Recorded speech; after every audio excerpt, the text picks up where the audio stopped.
It's a rainy day. I think perfect, actually, for the Blues.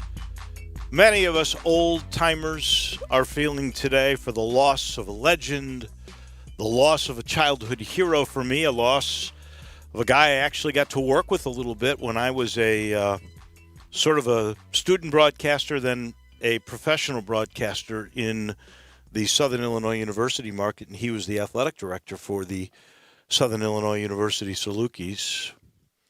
But truly one of the greatest of all time. We use that term an awful lot, but I think when you refer to Gale Sayers, who passed away at the age of 77, when you say great, that might not be explicit enough in the description of the wonder that he produced. I will just say this. In my lifetime, and I've watched a lot of guys since I started watching pro football at about the age of 7 in 1960. There has never been a runner who combined speed and elusiveness and grace the way Gallup and Gale, who carried the mail, no one did it as well as he did. Now, his career was short. 5 years, he still got into the Hall of Fame, the youngest of anybody at the age of 34. But it was his beauty. He was, I think, the best description, and I've been thinking about this all day, the best description that I could say is he was the Fred Astaire of running backs because he did it with such style and grace. And no one, and Barry Sanders might have been the closest. No one could make people miss and then accelerate by them like Gale Sayers. I know you felt bad today, too, when you heard the word, Brett. I did, Dave, and I thought of you, and your upbringing and the great afternoons you had watching Gale Sayers, and I knew of your relationship with him at Southern Illinois, and by all accounts today, for as great as he was on the field, it just sounded like he was gentleman extraordinaire away from the field. And for me, I have no conscious memory of watching him live and in person. Really, the first time Gale Sayers came to my conscience was with the movie on the Tuesday night movie of the week. That's after the promotion of it on Monday night when Joey Piccolo joined the Monday Night Football crew. And then the next night, the premiere of Brian's Song and the great story with Billy D. Williams and Jimmy Kahn and Jimmy James Kahn. And that he was as good as Brian Piccolo as he was Sonny Corleone in The Godfather. It showed your range. It showed a lot of range. He played Brian Piccolo as a really soft-spoken kind of a guy, you know. Well, one was kind of heavenly and one was kind of the other place. Yeah. But you talk about Gale Sayers, Dave, and he had it all. Everybody's highlight reel. Yeah, everybody's highlight reel looks great. It's called the highlight reel. Nobody can match his highlight reel. Nobody. It's as spectacular as anything you'll ever see in the return game, catching the ball, running the ball, and Dave, before the wheels went bad, running the ball on the inside. He could run with more power than a lot of people gave him credit for. If he got the edge, it was over. Hit the fight song, hit Bear Down Chicago. And you mentioned 5 full seasons. It was only parts of 7 seasons. He was such a shooting star. It came upon the American sports scene in a blink of an eye. It was gone. He only appeared in 68 NFL games. Right. You mentioned at 34 inducted into Canton, the youngest inductee ever. And to be the youngest inductee ever means it had to end early because we know of the 5-year limit. So it was really over at 29 the same age that Jim Brown retired at. Jim Brown retired at 29, and he was Rookie of the Year in 65. And, Dave, I mean this admiringly. I mean what I'm getting ready to say fondly, softly, with a whole lot of respect. He only played on 1, maybe 2 good teams, and he was still that good. Well, the Bears had 2 Hall of Fame guys, one on both sides of the ball. Because you had a guy almost equal, not in the same sort of way, just brute strength, power, and flat out toughness. And speed. And speed before his wheels went bad. And speed for a big guy. But you had Dick Butkus as a middle linebacker. So You're talking about two guys that are amongst the greatest ever to play their position on the same team, but they were about the only two great guys on that team. It's odd. It was those other 20 that were the problem. The Bears won the World Championship 2 years before Gale Sayers got there. And, you know, that makes a little bit of sense because they wouldn't have gotten that high a draft pick in the following year in 64. They didn't have a great year. They had a running back named Ronnie Bull who was decent, but not Gale Sayers. And then, you know, Gale was what? Ronnie Bull from Baylor, maybe? Yeah, that's exactly right. Yeah, Ronnie Bull. The interesting aspect about the legacy of Gale Sayers is, as you mentioned, known as a great guy. His legacy grew after they did Brian's song. But he was one of the first guys. People don't know this. He was an AD, and he made okay money. You know, he wasn't knockout wealthy because players in those days, no matter how good you were, you know, George Halas didn't pay anybody. So pennies were pinched in those years. But for everybody did. That was the accepted way, and obviously it's a whole different. Well, we call it collusion now. Yeah, and it's why the Players Association came along. That's exactly right, and for the better. There's no doubt about that. But absolutely. But Gale had great advisors. So he was a AD at SIU, and he met Chicago businessmen. And those businessmen were really smart, and they were starting a company, and I don't know the name of the company. They were starting a company for minorities, getting minority money, loans for minority businessmen, and they started at the right time when the computer boom was starting, and he was involved. He was the main guy, the front of the company, and he made a ton of money late in his life before dementia hit. And there's the sad part of it all. Roger Sayers, his brother, was on some sort of national vehicle today. He played in the NFL too, didn't he? I don't think if he did, it was for a cup of coffee. Cup of coffee, yeah. Like Eddie Payton. But he said the sad thing about Gale, like Craig Bradshaw, had the misfortune of that big brother. Yeah. But he said about his brother that his brother had a lifetime of memories that he had built and a legacy that he had built that he really couldn't totally enjoy because the last few years for Gale Sayers, there was definitely dementia. What that came from, whether that was from just anybody's early onset Alzheimer's, although he was 77, so he wasn't quite as young as some would who get that early onset Alzheimer's, or it could have been dementia from being, hit so many times. But he did. The last few years were not good years for Gale Sayers. But up until then, let's just say the first 72 or 73, he lived a great life, and he did tell some good stories. I got texts today from friends that are from Milwaukee or the Wisconsin area and grew up sort of between Chicago and Milwaukee or just in Wisconsin. And one of them was saying to me, I grew up in the yard playing Ray Nitschke trying to tackle Gale Sayers.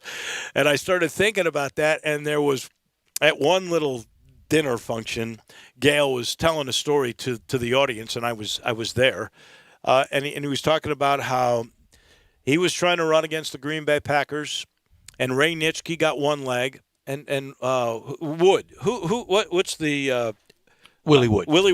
Willie Wood grabbed the other leg, and Sayers is trying like crazy to bust out, and you know how strong Nitschke was. He looks over at Willie Wood, he goes, Willie, let's make a wish. They were going to bust him like a wishbone. Yeah. Oh, man. Well, he said he tried to get down on the ground as quickly as he could.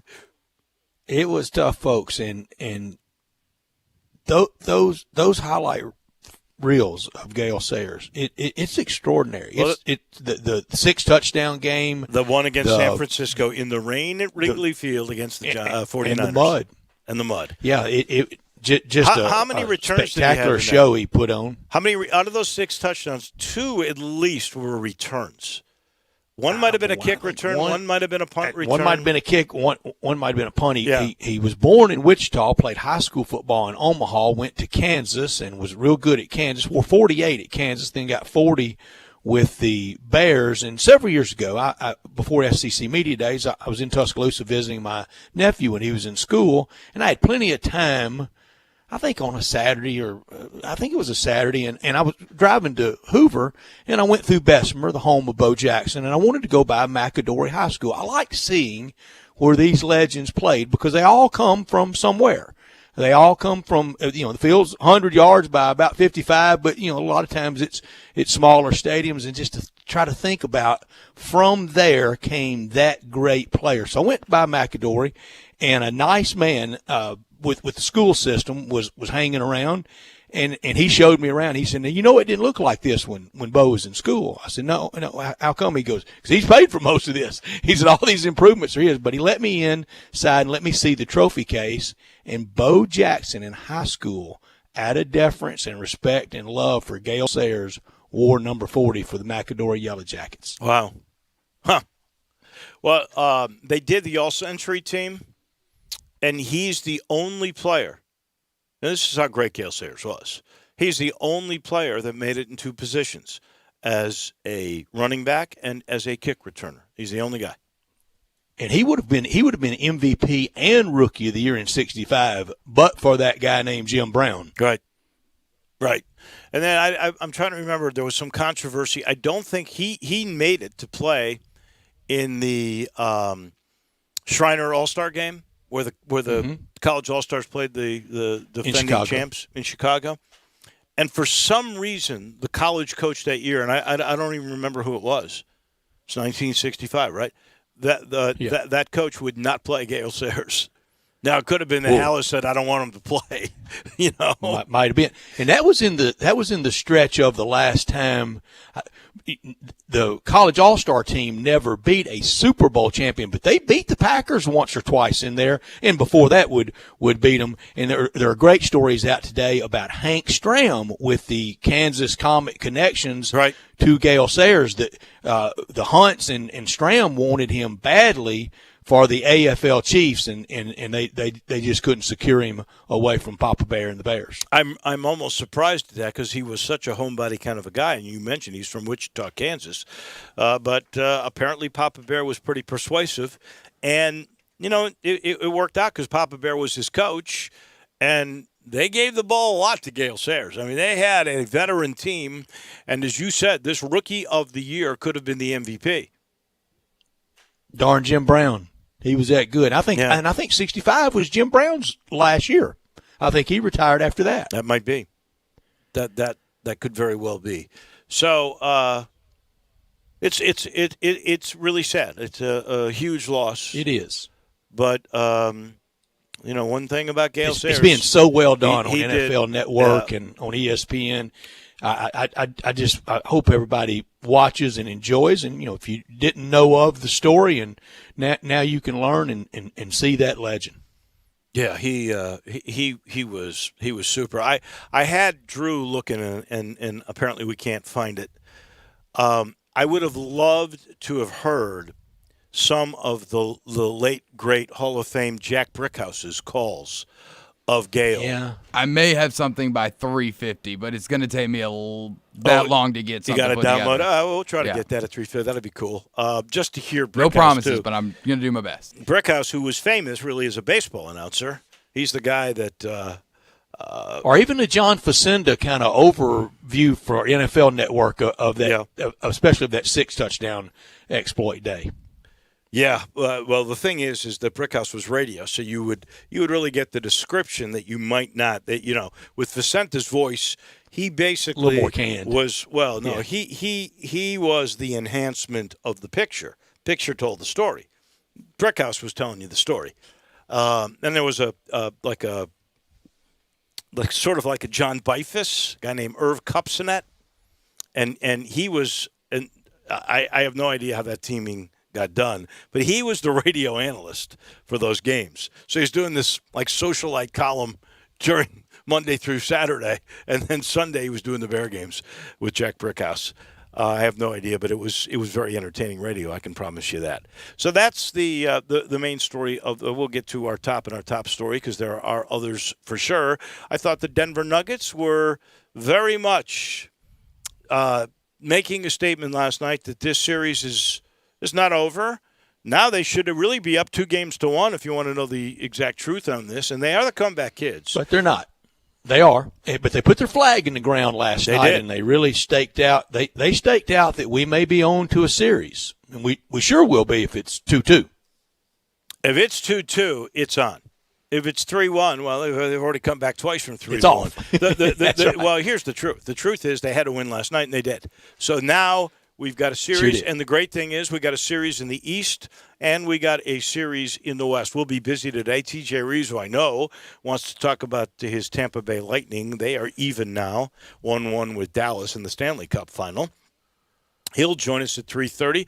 We're going to put a bow on the U.S. Open with John Goen from Timber Trust. He'll join us at 4. We're going to let you know about an opportunity to help out a great cause. The Lion Club is going to have their golf tournament again at Cherokee Valley. A little bit, I think it's next week. And Brad Baker, who is the head of the Lions Club for all three of this area, which includes Arkansas, Mississippi, and Tennessee, and what great things they do to provide hearing and sight for those that can't afford. And they need the money for people who can't afford to have surgeries to be able to hear and to see, and for glasses and for hearing aids, those sorts of things. He'll be on at about 4:18 to let us know about that. At 4:30, there is a lot of buzz about a book that's been written about John Elway and about, I guess, his legacy in Denver as a player, but also as a coach, his spats with Dan Reeves. Apparently, he is not very kind to Tim Tebow in this book. The author of that book is Jason Cole, and he will join us at 4:30. At 5 o'clock, the debut this year of our own Barrett Jones, the former Alabama great and ECS great, right? That was ECS, isn't it, where he went to high school? Yeah. And now he's doing ESPN games, as you know, on radio with our friend Sean Kelly. And Barrett Jones, who's been a staple of this show for a while, he will be on at 5:30. Steve Earhart from the AutoZone Liberty Bowl will talk about the business of college football and the bowl game. So we are, as always, jam-packed. This hour brought to you every day by Lexus of Memphis, 2600 Ridgeway, and online at lexusofmemphis.com. Call them at 901-362-8833. Lexus of Memphis offering the Golden Opportunity Autumn Sales Event, late September. Golden Opportunity at Lexus of Memphis, the one and only Lexus dealership in Memphis. Driving luxury and confidence, knowing that every new Lexus comes with complimentary first and second maintenance services. Stop by today at Lexus of Memphis at 2600 Ridgeway and put yourself in the driver's seat of an all-new 2020 flagship LS500, and you'll be looking and driving in style. When you purchase a Lexus, you get top-of-the-line engineering and design, and they make for the luxury driving experience. 901-362-8833. Online at lexusofmemphis.com. Experience amazing at Lexus of Memphis. Top story of the day. Well, it is another roller coaster day for COVID in the area. We learned today St. George's Upper School has some positive cases, so they are going to remote classes, and they've stopped extracurricular activities. They're canceled now until October the 6th. North Texas and Houston canceled, so here's Houston, I think, the culprit here, and they haven't been able to play for a few weeks. Tulsa at Arkansas State because of the Red Wolves. That game just about a half hour ago, 45 minutes ago, that game has been canceled. Here, 96 new cases. There were 3 new deaths. So we hate that, but again, you're seeing the numbers come down. Almost 1,800 tests, and Brett, 5.5% positivity. That is good. There are 1,700 active cases. Of those 1,700, 177 are in the hospitals. So there is plenty of space. If there's ever been a fear, and there hasn't been for a long, long time, about hospital capacity. That it's not even close. In the state of Tennessee now, 85,000 cases, almost 2,300 fatalities, 94,000 in Mississippi, 2,870, and in Arkansas, 77,000, 1,200 who have died. 7 million in the United States, really 7.1 million, 205,800 deaths, 2.5 million active, close to 100 million tests now have been given. I don't know if it's like Shelby County numbers. About 40% have had multiple tests, and I would assume that could be the case for the United States. Getting close to 32 million cases around the world, 31.9, 977,000 fatalities, 23.25 million recoveries. Those are the numbers on the dashboard today. My top story, maybe we have two competitive series in the NBA, both now 2-1. We know what 3-0 would have done to both. It would have meant, it about over. Miami feels like it's still in control. Denver feels more on par now with the Lakers. It should be 2-2, but it's not. They're both 2-1. And if either falls behind 3-1, we go back to that doomsday of it's probably over.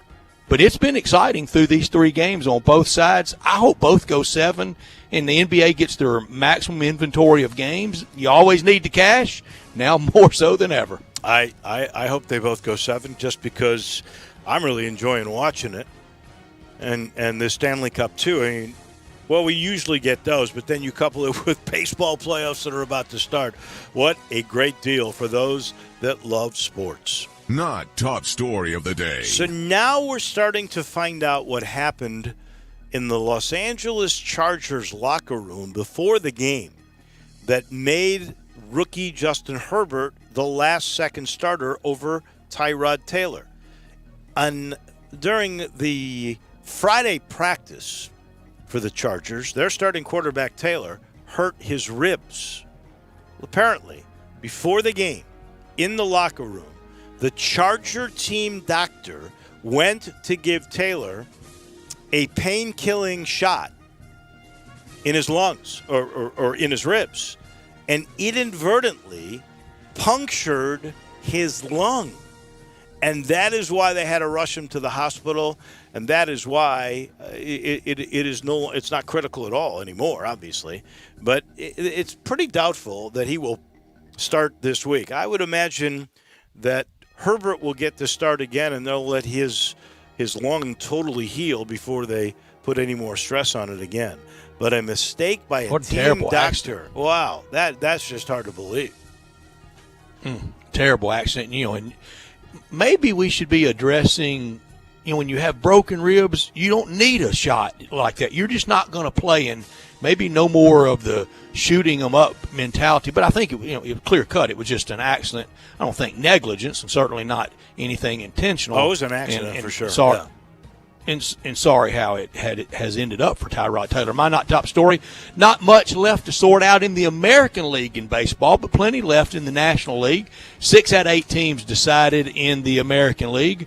We used to call that the junior circuit. A little seeding jockeying to be figured out in the National League. We used to call that the senior circuit. 4 out of 8 in the National League have been decided. A lot left to be decided over these next few games, and a lot of games to be played. Milwaukee, Cardinals, Reds, Marlins, they're scoreboard watching, but the main thing they have to do is worry about that left-hand column. If you win, you stay in pretty good shape. If you don't, you're at the mercy of the court. Thank you, Phillies. Thank you, Phillies. Last night, losing a doubleheader, clinching in heartbreaking style. Clinching a playoff spot. The two Chicago teams had something happen to them last night. You don't really see at the same time. They both lost in extra innings to walk-off home runs. How's that? Yeah, and Lewis Rob and the White Sox had the misfortune of Angel Hernandez being involved in their game, and he went full Angel Hernandez last night, thinking somebody in a year that we can't even allow fans to the game, he still thought somebody paid to see him umpire. Yeah. Yes, he did. And those are your top and your not top stories. We come back in just a minute. When we do, to Tampa we go. Our friend TJ Reeves is standing by. We are officially underway on this Wednesday edition of Sports Time on Sports 56. Spend your lunch with Greg Gaston and Eli Savoy on Sports 56 middays, delivered by FedEx. Weekdays from 10 to 1 on Sports 56, 96.1, and 87.7. Golfers, want to know how to fix your slice? Then come to Edwin Watts Golf Shops and check out Callaway's brand new Big Bertha B21 family. The Big Bertha irons have been engineered with AI technology for fast ball speeds and amazing forgiveness. And the all-new Big Bertha woods are made for distance. And the large Big Bertha head is specifically engineered with internal drop bias weighting to help improve your launch angles and promote a straighter, longer ball flight. Come into Edwin Watts Golf Shops to get custom fit for the new Callaway Big Bertha B21 family today. Edwin Watts Golf Shops, home of the 90-day satisfaction guarantee. Hi, this is Troy Fiveash, owner of Fiveash Roof Services. You've heard me talk about how we offer the best products, the best warranties, and the best services for years. Now let's talk about pricing. Pricing should never be the only reason you hire a contractor, but in today's world, pricing is always a consideration. So we suggest you get 2 or 3 estimates for your roof replacement from a reputable, licensed, and insured company, and then give us a call. If we can't beat your best price for a comparable roof system by more than $100, we'll give you $100. It's that simple.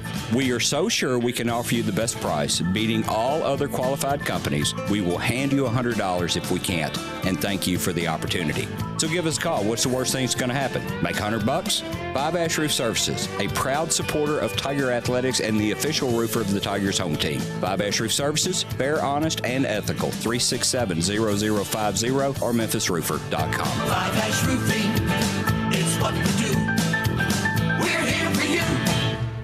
In today's world, a lot is going on, but one thing is always true. You need to take care of yourself. The skin clinics can help. Age, diet, genetics, and current events can conspire to make you look and feel much older than you are. It doesn't have to be that way. Call the skin clinics and let their expertly trained nurses, estheticians, and staff choose the treatment that best suits you and your pocket. There's so much you can do. Consider skin resurfacing and rejuvenation, lash extensions and specialty brows, injectables, medical-grade chemical peels, laser hair reduction, waxing, facials, makeup applications, and even services just for men. The Skin Clinics has it all in a caring, safe environment, always observing current social distancing guidelines. Go to theskinclinic.com to find out more and call today for your appointment at 901-345-SKIN. That's 901-345-SKIN. Taking care of yourself is good for you and your loved ones. Come to the Skin Clinics, 1300 Wolf Park Drive in Germantown. The day has come for huge savings at Gossett Chrysler Jeep Dodge Ram Fiat with Jeep Adventure Days and Ram Power Days going strong on Covington Pike. Get 0% APR plus no payments for 90 days. New 2020 Jeep Cherokee Latitude IIHS Top Safety Pick, $21,740 or $275 a month. 2020 Dodge Challenger, a muscle car with best-in-class cargo volume, $24,690 or $318 a month. 2020 Dodge Charger, America's fastest 4-door muscle car, $24,990 or $329 a month. And 2020 Ram 1500 Tradesman Quad Cab, $366 a month. Drive past the rest. Come to the best. Gossett Chrysler Jeep Dodge Ram Fiat, 1901 Covington Pike. Online, GossettMotorCars.net. If you want it, we got it at Gossett Motor Cars. All 75 months at 3.99 APR, 3,500 down. Must finance through Chrysler, Cherokee, LD 561583, Challenger, LH 214740, Charger, LH 116732, 1500 LS 139-171. See dealer for complete details. Offer valid through end of the month with approved credit. Dealer stock only. Now, back to Sports Time on Sports 56 with Wolo and Stats. This hour of Sports Time is brought to you by Lexus of Memphis. Here once again are Dave Woloshin and Brad Norsworthy. We like to party.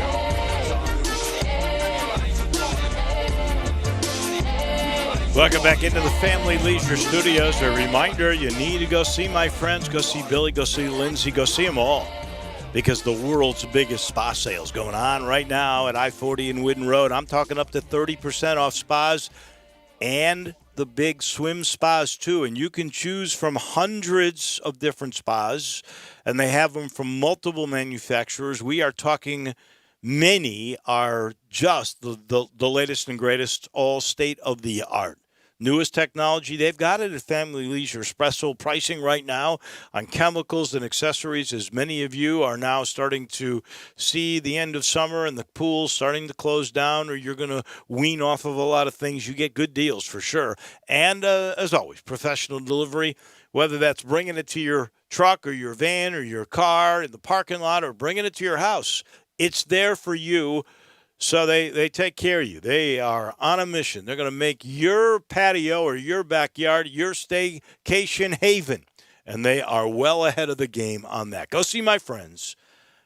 They are all waiting for you at Family Leisure. We should mention we've got a busy show. I mentioned all of the guests that we have. We also will be prognosticating again.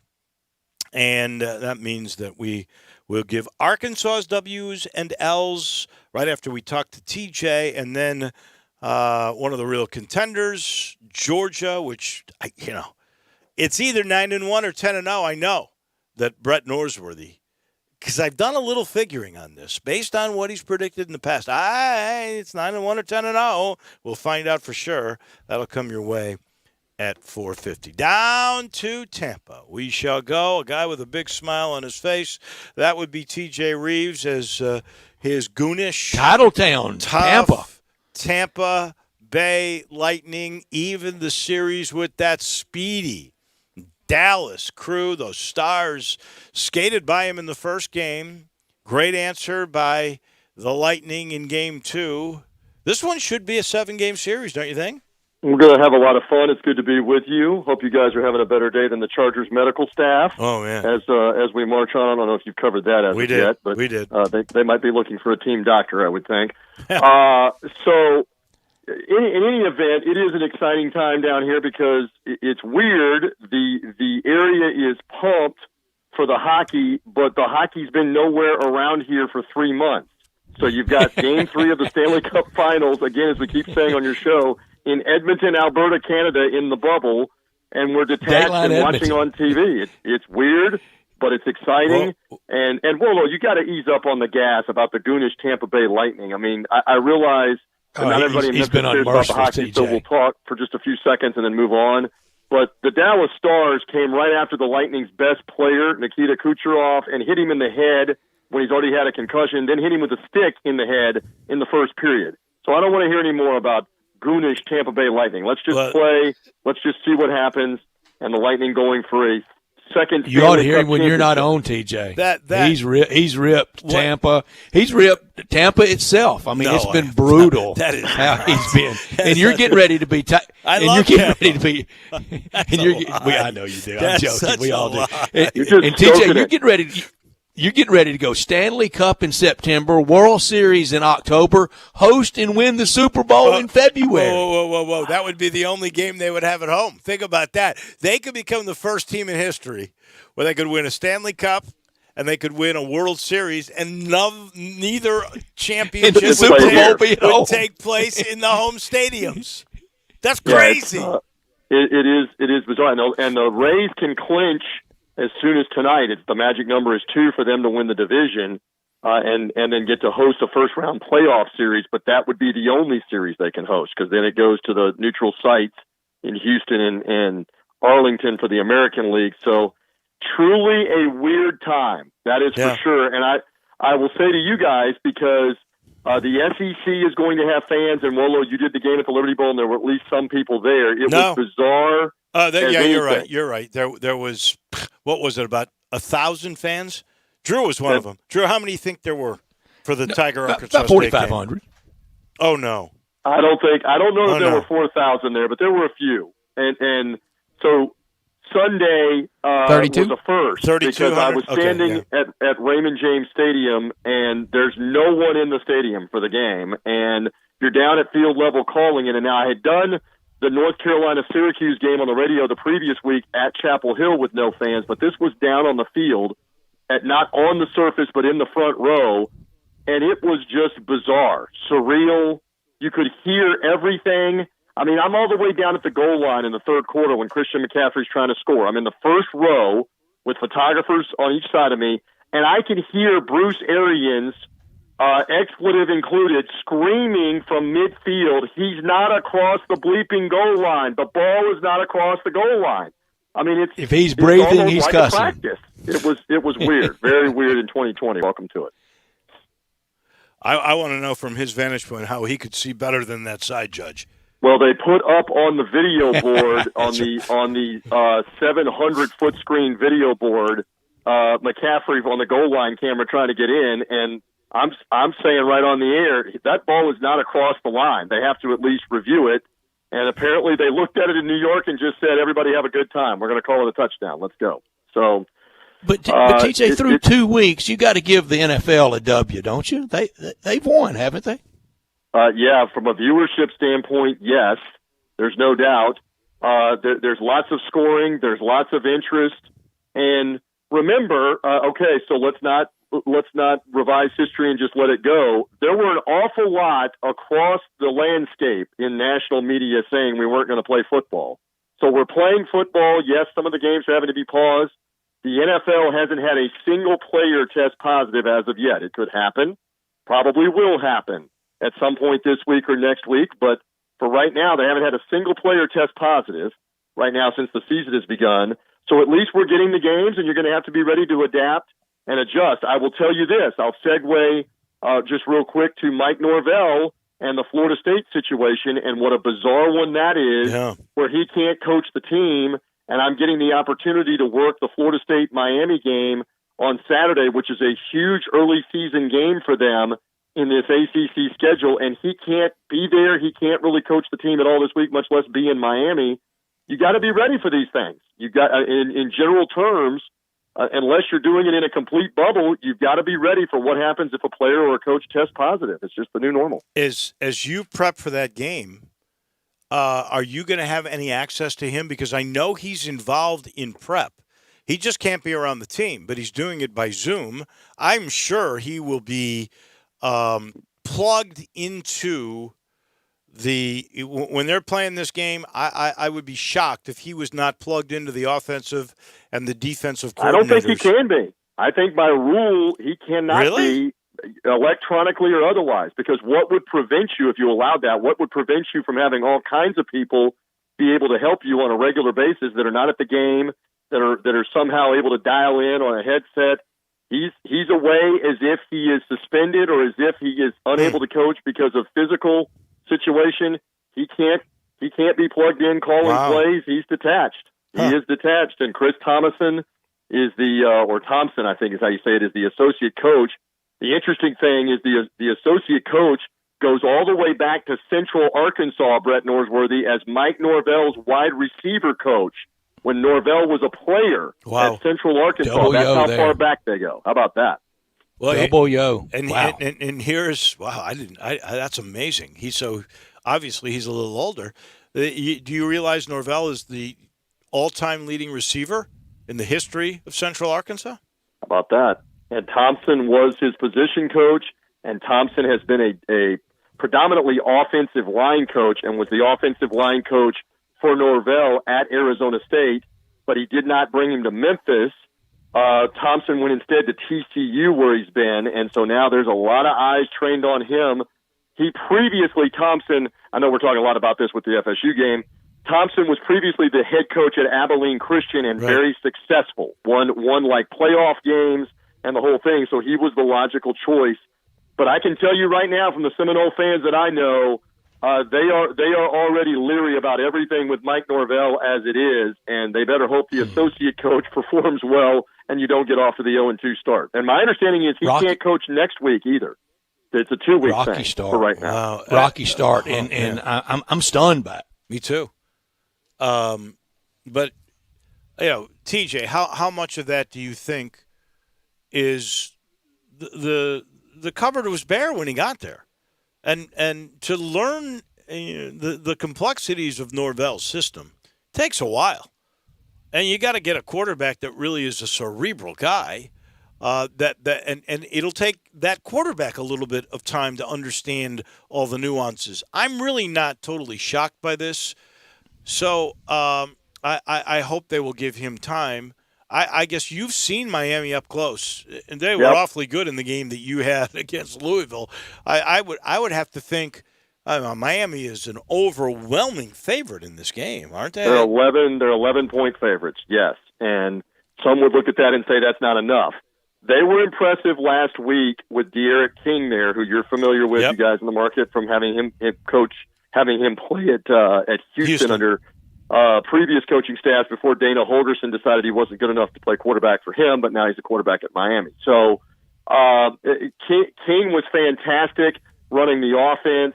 Miami's going to be a force to be reckoned with. Interesting for Miami, they will play Florida State this week, at Clemson next week, while we look ahead to the schedule at the top of the ACC. So that one will be a lot of fun, and we get the SEC football as well for this weekend. So the Gators playing at someone's Ole Miss, Rebels, in the Lane Kiffin debut. It will be interesting. It will be interesting with that one. And what do these SEC teams look like, because they're playing each other? I mean, for example, the Big 12 teams, 3 of them lose at home to Sun Belt teams 2 weeks ago in their debuts coming out of the box. So, but let's see what it looks like this week for the SEC teams and for all the college football. Yeah. TJ, with Tom Brady, after week 1, people were saying he's 43. After week 2, they're saying he's TB12. Are we going to have the week-to-week kind of referendum on him, much like it's going to be done on Drew Brees in New Orleans? Yes, I think the answer is yes, and the dirt that was being shoveled is no longer being shoveled. And granted, Carolina's probably not going to be more than a 2 or 3 win team this year. They're in that bad a shape, especially if McCaffrey is hurt. It's going to be a long year for them, but the Bucs did what you're supposed to do against lesser teams for the most part in that game. It was just a weird game. They were up 21-0. Carolina got an interception of Brady, which everybody, again, is focused on. Okay, well, he threw an interception. Well, he threw 3 or 4 other lasers in the game that make you go, okay, even at 43, he still got the arm. I thought it was interesting today, just a little while ago, little update for your audience here. Bruce Arians was talking about Rob Gronkowski and about how he wasn't targeted more than once last week. And he said, listen, we don't see a Rob Gronkowski right now that can run by people. And the position is tight end, and he is needed to block as much as anything when he's out there. So I thought that was, fascinating honesty, that at least early on here, Gronk is not the Gronk of even a couple of years ago in New England, of being able to have 100, 150-yard receiving days, make 40, 50, 60-yard plays, at least at the moment. That's what they're talking about. So we'll see, but I agree with you. I mean, Brees is under scrutiny, but he's a different quarterback if Michael Thomas is not playing wide receiver, which he was not on Monday night because of injury. And now New Orleans plays Green Bay, who's very hot, at home this week. And so, the Bucs are playing an easy game at Denver. So if things go according to form and the Bucs win easily at Denver and then Green Bay beats New Orleans, then suddenly nobody's talking about Brady and the Buccaneers 2 weeks later after losing to the Saints. I just hope it's the Drew Brees of last year that shows up to play Aaron Rodgers in Green Bay, because clearly Green Bay and Aaron Rodgers are on top of their game. Last thing on Brady, I don't know if you have the normal sort of privileges because of COVID, to get to know Tom Brady, to get to know players like you get to know the Tampa Bay Buccaneers in your position as pregame, postgame, sideline reporter. Have you? It's bizarre. No, and I said this to people that were asking me last night. I had dinner with relatives last night that were here, and they said, so have you even gotten to be around? I said, no. I said, we're forbidden from even being around them. No one is allowed to be around them, including even team employees, of which I am one, because of the Tier 1 level of access. The only people allowed around Tier 1 are fellow players, coaches, trainers. That's it. So the interaction is not there that would normally be there. By this point, I normally would have been around him and interviewed him approximately 7 or 8 times by now, right, in and around different stuff. It just isn't happening. Welcome to a weird 2020, but we have to take what we can get right now. We have games.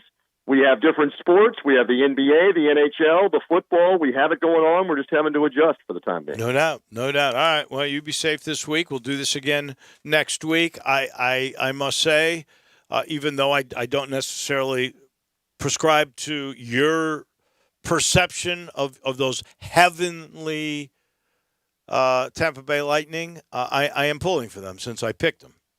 So there you go. All right. Well, all I know is Lord Stanley's Cup has been in the building since Game 1 in Edmonton, and they're going to play very quickly. They play tonight, and they play Friday, Saturday, back-to-back nights. Wow. And the series could be over Saturday night in 5 games. Hopefully it's for the Lightning over in 5 games as victorious. We'll see what happens. I don't want you boys that to be well. I want this thing to last a while. I mean I think the Cup has just been spectacular, how hard they play. It's been enjoyable. I hope it lasts a while. Thank you. We appreciate it. All right, boys. Be well. TJ Reeves. Always a pleasure to chat with, for sure. This portion of our show is brought to you by Conway. Conway Services, heating, cooling, plumbing, electric, the tune-ups, and the buyback. I love talking about the buyback. Did you pay a big repair bill on your existing heating and air conditioning system, which you now know is an energy guzzler? You're sick of it. You think it's worth nothing. Good news. John's done it again. He's got this thing he calls buyback days at Conway, where he'll purchase your repair bill back for up to $1,500 toward the purchase of brand new technology. That's the 2020 Select Carrier Infinity system. He didn't even have to do the repair. It doesn't matter. You show $1,500 up to that on any repair. Just give them the receipt, and they'll buy your repair back. If you didn't have a repair, don't worry. They'll give you a $1,500 trade-in for your old energy-guzzling system. And let me tell you, when air conditioners get older and inefficient, the cost of repairs and high utility, well, it pays for itself to get a new system. Call Conway today, 384-3511, 384-3511. They always make it easy. So right now, it's the heating, cooling, plumbing, electric, tune-up, and buyback place in this market to go to. We are back in just a minute. We'll make some picks on the University of Arkansas. That's coming your way next. Want to get your voice heard? Hit us up on the First Bank phone line or First Bank text line. I love the real estate business. This is Sheldon Rosengarten with Marks Bensdorf Realtors. I've been selling real estate a long time. What I love is having people ask me how some houses sell so quickly and others sit. That's an easy answer. Any agent can sit and tell you what you want to hear. I tell you what you need to know. I give you options and alternatives. I'm a firm believer in preparation, presentation, and proper pricing. We discuss that and my unique Shellbucks option. Beating your competition down the street or around the corner is the name of the game. So if you or someone you know is thinking of selling, talk to 2 to 3 real estate agents and make sure that I am one of them. Find out why my strategic marketing program with the Shellbucks option can mean the difference in whether you sit or sell. You'll find out why people often say when you want the job done, call Shell Done. You can reach me at 483-0546 or memphisrelocate.com. That's Shell Done Rosengarten. 483-0546 or memphisrelocate.com. Looking for a great place to deposit your money? Try First Bank. Competitive CD rates, a money market that moves with Wall Street prime and interest-bearing checking account options. Not to mention their friendly bankers who make decisions locally. To find out more, stop by one of First Bank's 3 local branches, 6482 Poplar Avenue, just east of International Paper, 8398 Highway 64 across from Wolf Chase, and 6280 Highway 64 in Oakland. Or visit firstbankonline.com. Member FDIC. Hi, this is Jay Farner, CEO of Rocket Mortgage. Making the right financial decisions has never been more important. We can help guide you to those right decisions now, when they matter most. Mortgage rates are near historic lows, so when you call 8338-ROCKET or visit us at rocketmortgage.com to start your refinance, you'll be well on your way to saving money every month. The rate today on our 30-year fixed-rate mortgage is 3.375%, APR 3.59%. Right now could be a great time for you to take some positive financial steps forward with a cash-out refinance from Rocket Mortgage, which could give you the boost that you're looking for. In addition, we may be able to help you refinance with little or no out-of-pocket costs. At Rocket Mortgage, we're committed to every client, every time, no exceptions, no excuses, giving you the best mortgage experience. Call us today at 8338-ROCKET or go to rocketmortgage.com to learn more. Rates subject to change. Pay 1.875% fee to receive this discounted rate. Call for cost information and conditions. Equal housing lender. Licensed in all 50 states. NMLS number 3030. Now, back to Sports Time on Sports 56 with Wolo and Stotts. This hour of Sports Time is brought to you by Lexus of Memphis. Here once again are Dave Woloshin and Brett Norsworthy. What I'm saying is, this is the anthem. Throw all your hands We've got some really smart texters on the First Bank text line at 67129. And I was thinking of this when I brought up the fact that I wondered if Norvell would call in, because Hugh Freeze coached from a hospital bed. Why can't Norvell call in? He's sick. It's not like he's been suspended for the game, right? So why would, if Hugh Freeze could do that, why couldn't Norvell? Yeah, look, Lou Holtz once coached from the press box in a neck harness after very serious neck surgery. Yeah, I think you could have input. I don't think this virus is very serious, and it's very mysterious as well, but I don't think it'll transmit through the phone line. No, I don't think. If it does, we're all dead. Let's be honest. If it does, it's all over, baby. I shouldn't say not phone lines anymore. If it did through Zoom lines, we would be all. It'd be curtains. It'd be time for Drew to hit Guy Lombardo for the last time, and he would ask me who Guy Lombardo is, as he always does every New Year's Eve. We're going to pick the Razorbacks' W's and L's. Will they have multiple W's? Will they have a W? We picked them after I tell you about Crab Kings. It's official. Crab Kings, it's the best seafood in town with 7 flavors to choose from. Try the chicken and shrimp pasta. Now available, the salmon, the fried lobster pasta, snow crab, king crab, dungeon, some more. Fish platter, $9.99. Lobster tails, $10.99. And I mean, it's a bunch of them. Jumbo wings, 99 cents each. You can get a lot of wings for 99 cents each. Download the app or search Crab Kings on Google. Visit it at crabkingstn.com. Crab Kings Seafood and Pasta right here in Memphis. Officially the best seafood in town with snow crab, king crab, fish platter, lobster tail, jumbo wings. And always download that app, search Crab Kings on Google, and enjoy the great seafood at Crab Kings. All right. It is time to do Arkansas, which may be the most brutal of all the SEC schedules, which are, for the most part, all pretty brutal. Yeah, I think it is. I think it's slightly harder than Missouri's. They were done no favors with a new coach, no spring, 19-game SEC losing streak, no fans, and then you get presented with this. And, Dave, I'm sorry, I can't find a win. Now, there are some games that they may win, but I'm not going to predict that. I have 0-10 and taking the streak out to 29. That's brutal. That eclipses Vanderbilt. And that would make year 2 for Sam Pittman almost unable to go forward before he really got a fair chance to start the job. Now, they could win next week at Mississippi State against Mike Leach in his Scott Field opener at Davis Wade Stadium at Scott Field opener. Arkansas absolutely could beat Ole Miss at home in Fayetteville October 17th. And they could win at Mizzou, but that's the most cozy ones I could find. And they have found a way the last few years not to win those. I think the offensive line is still dreadful. Felipe Frank's good. The 2 wide receivers good. I think they've got something at tight end and at running back. But any injuries to the offensive line, and if you have injuries to the offensive line, you know what's coming next. Probably to one of those good offensive production positions in the most talented aspect of the roster for the Razorbacks. And then on defense, they've been dreadful. I'm sorry, I can't find a win. I got 2 SEC 0-10s banned in Arkansas. I don't think there's going to be an 0-10. I had Vandy at 1-9, and I hope there's not. And I have Arkansas the same way. The one win I do have them getting is the home game against Ole Miss. I agree with you. I think that could happen. There's only 3 games they could probably win. The one at Missouri, the game against Will Ole they be Miss, favored in the that game against State. I don't think they'll be favored in any game. I do not. But I think they'll walk away with one, and that seems to me to be the most likely of. Stop that SEC win a losing streak, and that's a W in and of itself. Here's the question I have for you.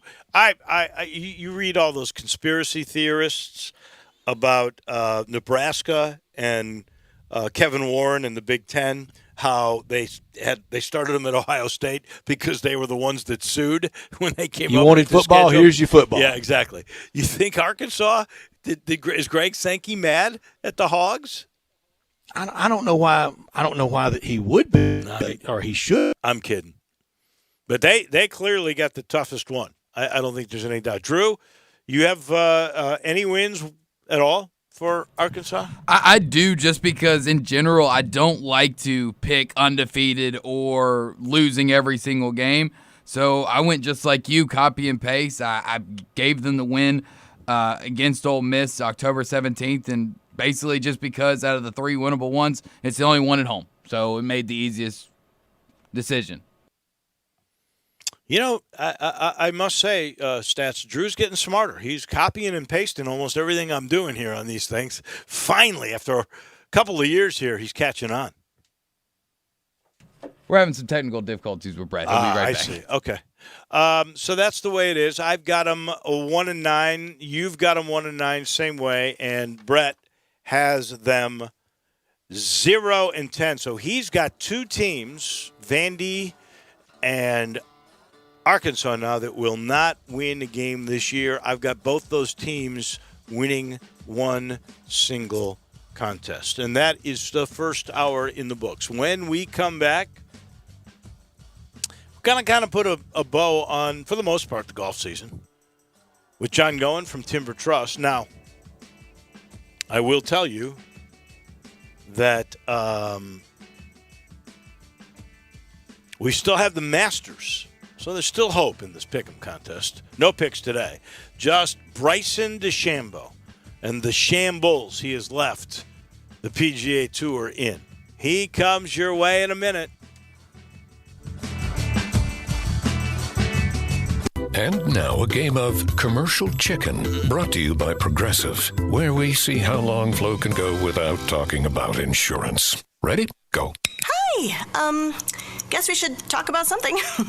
How's the vermicelli game in your town? Got any good Vietnamese restaurants? Vermicelli? Oh, it's a noodle. Very good. Drivers who switch to Progressive could save big. Okay, you win. We can't help but save customers money. Progressive Casualty Insurance Company and Affiliates. It's time to catch the falling prices at Gossett Kia South Mount Moriah during our Fallback Kia sales event. You'll find best mass market brand and initial quality 5 years running for Kia with J.D. Powers, and we goss it all at Gossett Kia Mount Moriah. Get 2020 Forte $131 a month, 36-month lease. How about a 2020 Soul $148 a month, 36-month lease? And check out the all-new 2021 Kia K5, now just $189 a month, 36-month lease. And they're all just $3149 due at signing. And in these uncertain times, Gossett says rest assured with Kia's 10-year 100,000-mile powertrain limited warranty. So whether you live in Horn Lake, South Haven, Olive Branch, or Memphis, you'll be happy at Gossett Kia, 2680 Mount Moriah, or KiaMountMoriah.com. If you want it, we got it at Gossett Motor Cars. All 36-month leases, $3149 due at signing, 0 security deposit, excludes acquisition fee, 10,000 miles per year, 20 cents excess mileage, $650 acquisition fee, Forte LE 2249.63, Soul L7120906, warranty is a limited powertrain warranty, see Kia.com or retailer for details, includes all rebates and incentives, PF 598.75, excludes tax title and license, see dealer for complete details, not all customers will qualify. Hi, this is Troy Five-Ash, owner of Five-Ash Roof Services. You've heard me talk about how we offer the best products, the best warranties, and the best services for years. Now let's talk about pricing. Pricing should never be the only reason you hire a contractor, but in today's world, pricing is always a consideration. So we suggest you get 2 or 3 estimates for your roof replacement from a reputable, licensed, and insured company, and then give us a call. If we can't beat your best price for a comparable roof system by more than $100, we'll give you $100. It's that simple. We are so sure we can offer you the best price, beating all other qualified companies, we will hand you $100 if we can't, and thank you for the opportunity. So give us a call. What's the worst thing that's going to happen? Make $100? Five-Ash Roof Services, a proud supporter of Tiger Athletics and the official roofer of the Tigers home team. Five-Ash Roof Services, fair, honest, and ethical. 367-0050 or memphisroofer.com. Five-Ash Roofing, it's what we do. We're here for you. You know what sounds good? Fresh sandwiches and salads, homemade soups and desserts. And you know where to find all this delicious food? Paradise Cafe at Poplar and Ridgeway in the Regalia Shopping Center. The name says it all. Paradise Cafe makes their food fresh. Salads, sandwiches, cookies, and brownies. Hand-selected fruit, pimento cheese, even 4 kinds of chicken salad. The homemade soups change daily. They're said to be the best in the city. Try the signature turkey burger on ciabatta or shrimp salad on a croissant. Then top it off with a low-fat shake. Paradise Cafe has 11 kinds. Paradise Cafe, open Monday through Saturday, 10:30 to 2:30. Observing current social distancing guidelines with patio seating. Curbside pickup and delivery are also available. Fresh and homemade for you. That's Paradise Cafe in the heart of East Memphis at Poplar and Ridgeway inside the Regalia Shopping Center. You know what sounds good? Paradise Cafe. Listen Sundays at 11 a.m. to join Idlewild Presbyterian Church for worship. Idlewild is a PCUSA church located in Midtown Memphis. We are Sports 56 WHBQ Memphis, WIVG-FM Tunica Memphis, and WPG-FLP Memphis, Flynn Broadcasting Stations. Now, more of Sports Time on Sports 56 with Wolo and Stats. This hour of Sports Time is brought to you by Homer Skelton Hyundai. Here once again are Dave Woloshin and Brad Norsworthy.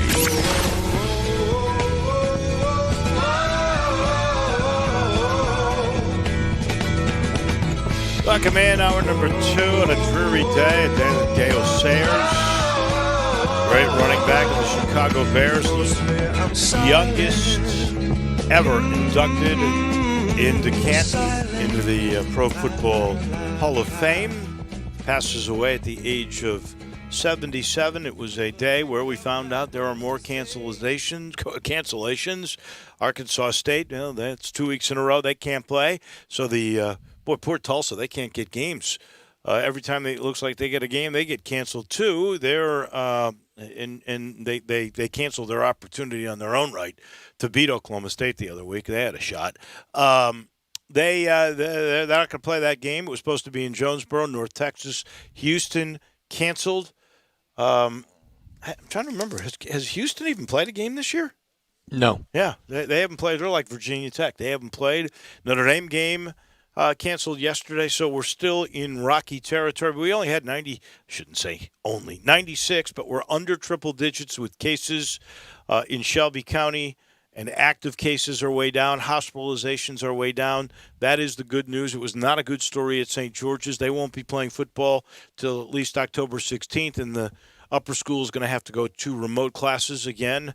They will do that starting right now because there are some positive cases of COVID there. So that's sort of the story of the day. The story, or at least one of them, because we are in this incredible buffet of sports, which we will never see anything like this all at the same time again.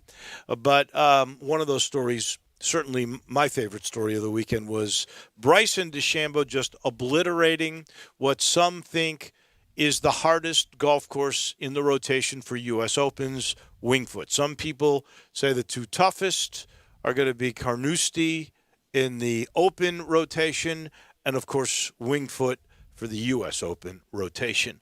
John Goen, I don't know if you've ever played that particular golf course. You've played a lot of these tracks where the PGA Tour goes. If you have, could you believe a guy could just destroy it the way Bryson DeChambeau did this past weekend? Well, I've not had the opportunity to play at Wingfoot. I have had the opportunity to play at Carnoustie, and but just an impressive showing by Bryson DeChambeau this past weekend. Took his strategy. We talked about how quirky he can be and how different he approaches things, and he took the approach of, look, I might miss a bunch of fairways, but the further I can hit it down there and the shorter club I got in my hand, the better my chances of being able to still attack this golf course the way I want to attack this golf course. And clearly he was very successful doing that. He was, John. And what do you think in the sidelines of the USGA they are thinking, and what do you think the sidelines of Augusta National they are thinking not to have it ripped apart? Well, it's going to be interesting. I mean, from the USGA's perspective, I think they just have to chalk it up to a guy who had a week. Bryson was the outlier. We kind of talked last week that if somebody got under par, there was the potential that they were going to win by double digits. He wins by 6. So even par was the next score, which is generally always where the USGA, they want to fight against.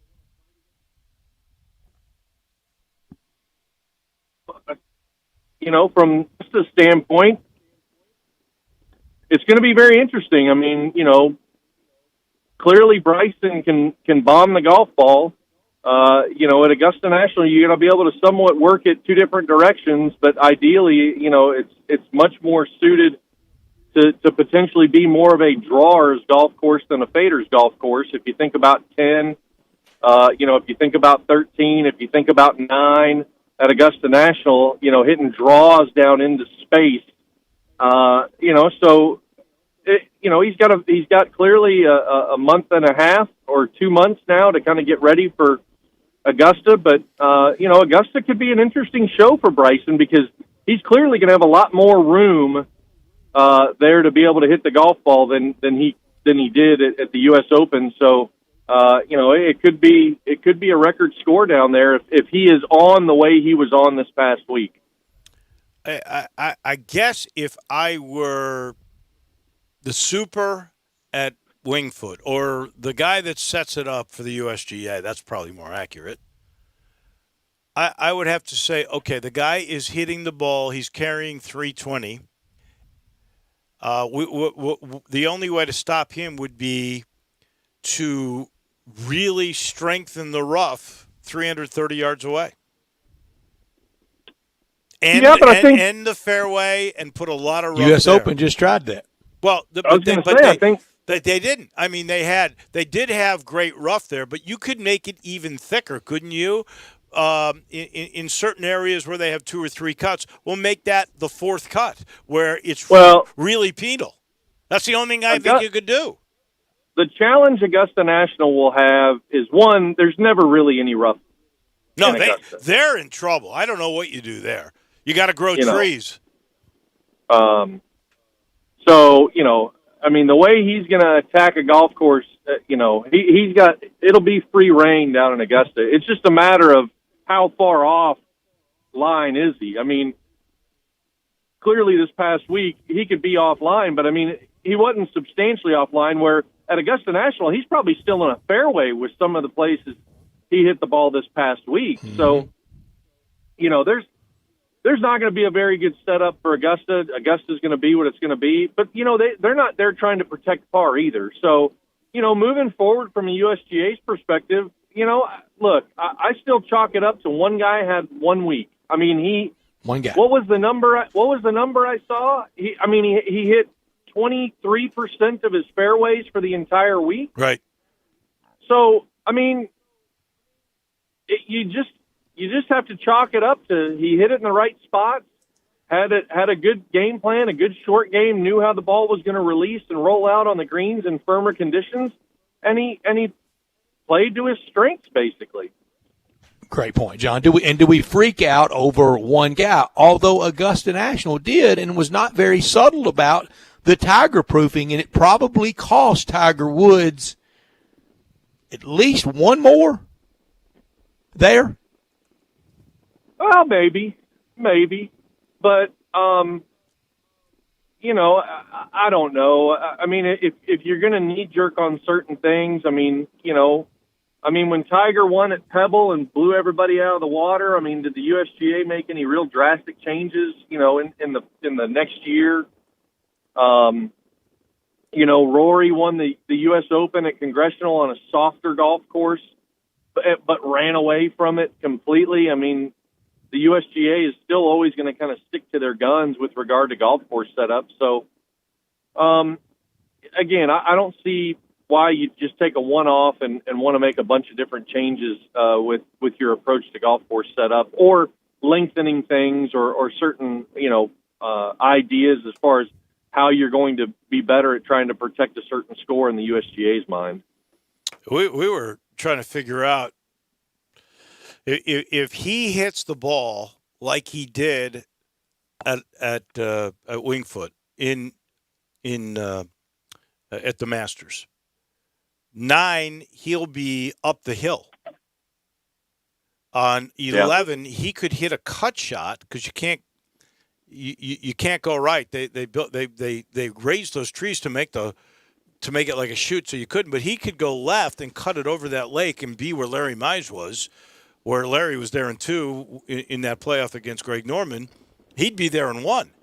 I don't know how close he could get to the green on 10. I'm just trying to think of 3 is a hole he'd get close to. I mean, he could just Dave, got to shoot on 1.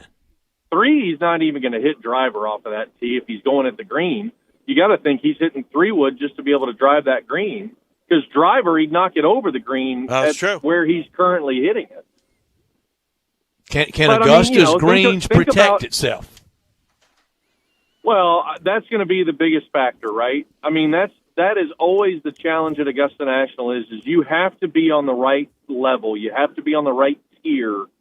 And, clearly they've got sub-air. They've got ways to firm that golf course greens-wise up.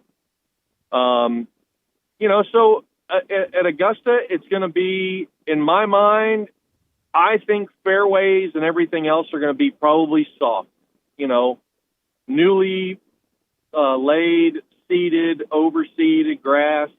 You got to keep your moisture up there. So I think the fairways and everything are going to be a little bit softer than potentially what we could see more in April. Now, granted, of course, we get rainstorms in April, but I think, with the irrigation and everything, I think that fairways and everything at Augusta will be softer. But the greens will be where Augusta National can protect the golf course. And, with as undulated as those greens are, I mean, we've all been there. You just can't appreciate the amount of slope that is built into, like, the front of number 5, into the par 3 number 6. And, a bunch of different holes on the backside as well. I mean, there's just so much slope. And if you miss those elevations and you miss those quadrants of where you need to hit the golf ball with certain pin locations, it doesn't matter where you drive it. You're going to have a problem, being able to putt and be aggressive. Well, that's the same thing with a U.S. Open, and he was pretty darn good. I mean, his putting was outstanding. I guess I have this question for you because the debate is out there: is Bryson DeChambeau good for the game? Bad for the game? I mean, look, I think he's good for the game. Clearly Rory and these others are upset about him taking advantage of whatever and, too strong,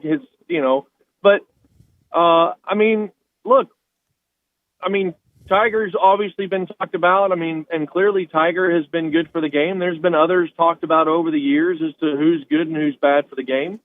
But, look, not everybody is going to be able to take Bryson's approach to what goes on the golf course. Not everybody's going to be able to bulk up the way he's bulked up.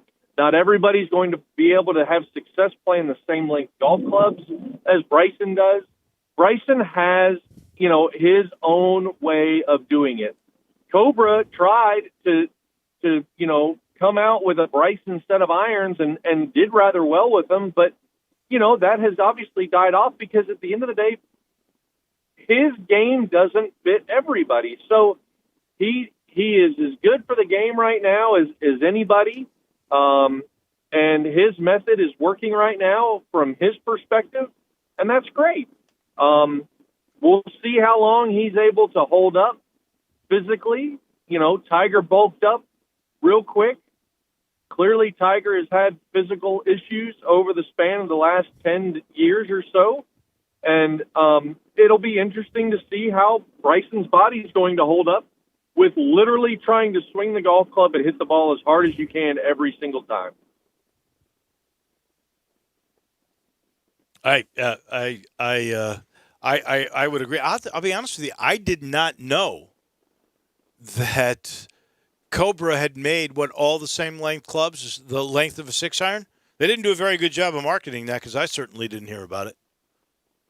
Yeah, they came out with it, right after they signed Bryson, however many years ago, 3, 4, 5 years ago, when he kind of came on to Cobra Puma, they have built a Bryson DeChambeau set of clubs, for those who wanted to monkey around with the same length on every golf club. Interesting. Would you recommend that? No. No, I mean, the club's going to get too upright for a lot of people, and your miss is going to go way left. And so I don't know. I mean, look, there is definitely something to custom fitting for golf clubs. There's no doubt in my mind it's been proven. It is very important for people to get fit for a set of golf clubs, full bag, because nowadays, especially in drivers and everything else, the club heads are all pretty much the same. The shaft is the most important component that you can find for your driver and get fit with the right shaft for your game, and it makes all the difference in the world. He's John Goen, and we've loved having him on. We'll talk to you right before the Masters at Augusta next month. Is there tee times available for the weekend at Timber Truss? There are. It's going to be a great weekend. We launched the GPS this weekend in our golf carts, so you'll have the ability with touchscreen GPS in all of our golf carts. You'll have the functionality to be able to order food and beverage now on the golf course and have it be delivered to you on course as well. So it's a big weekend for us. We're excited to kind of get this launched, and there are still some tee times available for this weekend. But a lot of different projects, a lot of different things going on at the golf course right now. We're really excited though to get this GPS piece launched over the weekend, and we'll look forward to seeing folks down at the golf course. You can book your tee time at timbertrustgolf.com or call us at 662-895-3530 and get those tee times booked for the weekend. Thank you, John. Enjoy. Look forward to chatting with you about the Masters in a few weeks. Appreciate it, guys. Take care. We'll look forward to talking to you right around Thanksgiving. You got it. That is John Goen at Timber Truss. I want to bring in a friend of mine who, well, he does work for people. That's what he does. The Lions Club is all about helping those that cannot help themselves to see better, to hear better, whether that's surgery, whether that's glasses, whether that's hearing aids. And every year they do a golf tournament, and they are doing that again this year. Let me bring in Brad Baker. He does this for folks in Arkansas, in Mississippi, and, of course, in Tennessee. Brad, good afternoon. How many golf tournaments is this for you? Oh, gosh, Dave, don't ask me questions that I got to think about. Come on, man. This is probably 16 or 17 years that we've done this. Been a while. I knew that. I wasn't sure. Yeah. And how are things going? How in this crazy pandemic are you guys able to operate to get to those who need the gift of hearing and seeing to your doctors? Well, I assure you that the need has not diminished any during the pandemic. Now, the supply of funds that support our surgeries has been diminished dramatically because Lions clubs have not been able to really meet in person. And, of course, fundraising has been very difficult because people aren't getting out, and you can't go door to door, and you can't sell pecans, and you can't do stuff that we normally do that raises money. But I will tell you this, that the Methodist Hospital and the University of Tennessee Hamilton Eye Institute has continued to provide us with great service at reduced prices. Our doctors donate their services 100%, and we're getting about 5 completely free surgeries per month. So we're whittling down on our waiting list, and we're still doing surgeries, doing what we can. And I appreciate you letting us come on and talk about our golf tournament.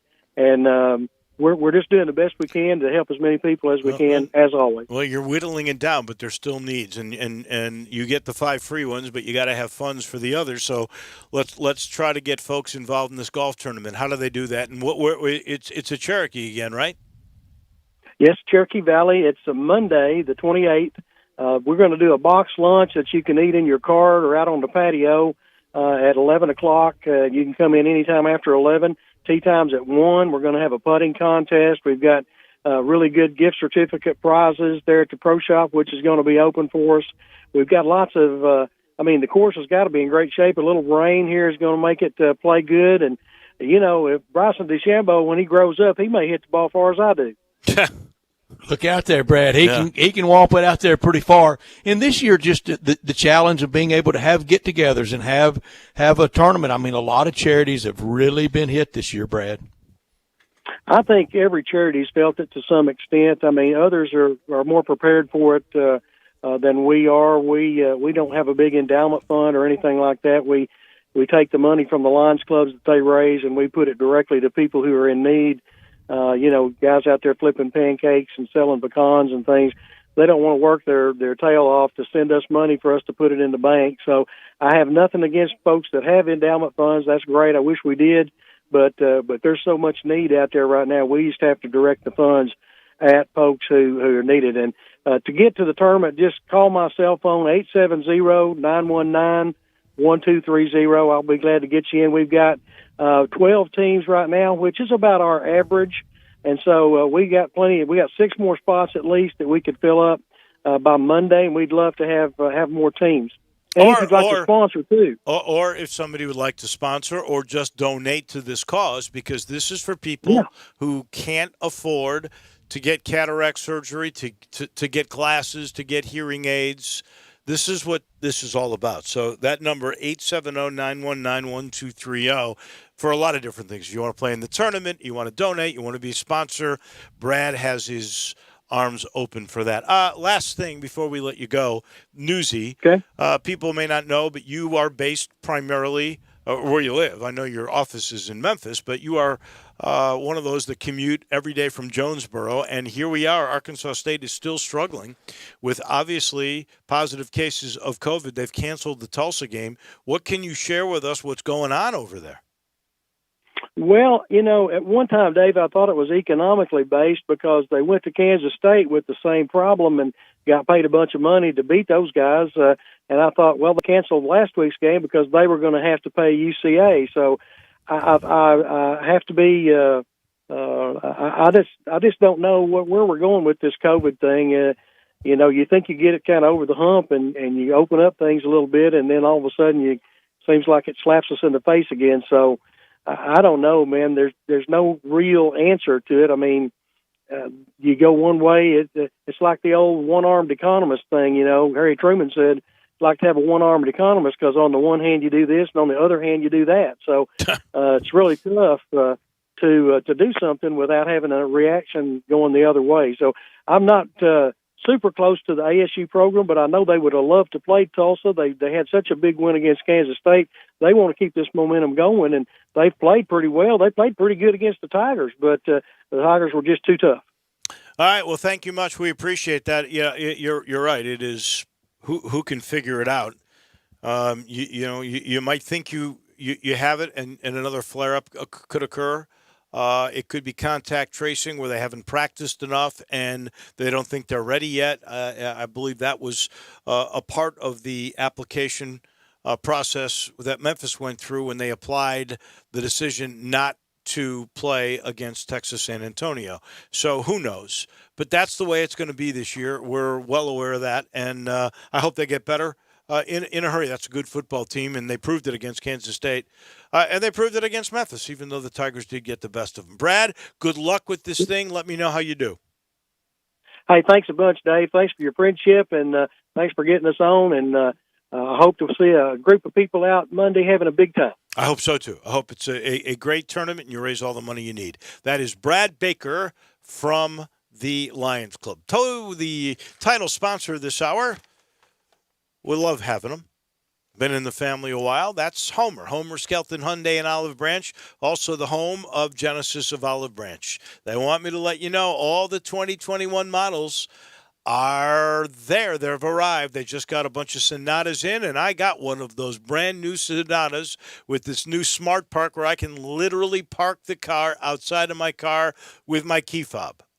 Come on. It's amazing what these cars do, and they're so durable. Every new Hyundai, every new Genesis, from SUV that's coming in a few weeks to the 90 or the 70, my Sonata, the Santa Fe, the Tucson, the Veloster, they all get limited lifetime powertrain warranties, and they get a 3-year, 36,000-mile maintenance package. Every new Hyundai, every new Genesis. This is why I think they've set the standard for the way car business should be done. What a career. They've been together for 13 years. When you're together that long, you know you have been successful. So many repeat buyers, customers that come in, and they know everybody by now. They really do. Go see for yourself. Get on Lamar, get to Mississippi.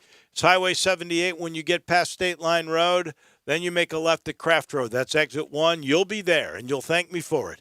At Homer, Skelton Hyundai, and Genesis of Olive Branch. We take the time out. When we come back, we'll talk about this new book. It's got a lot of people talking. It's about John Elway. The author is Jason Cole, and he comes your way in just a minute.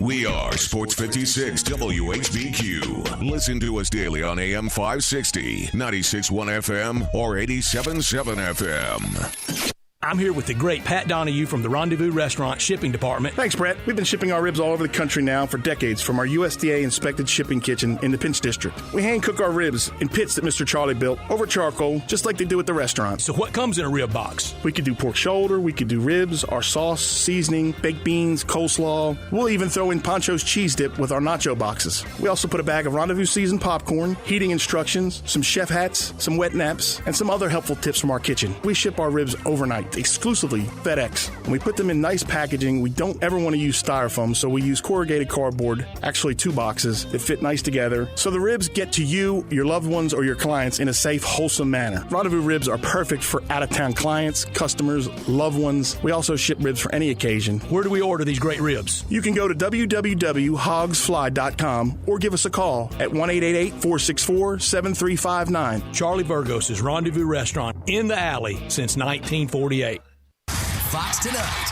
Get ready for the musical games that will keep you guessing. Who is this?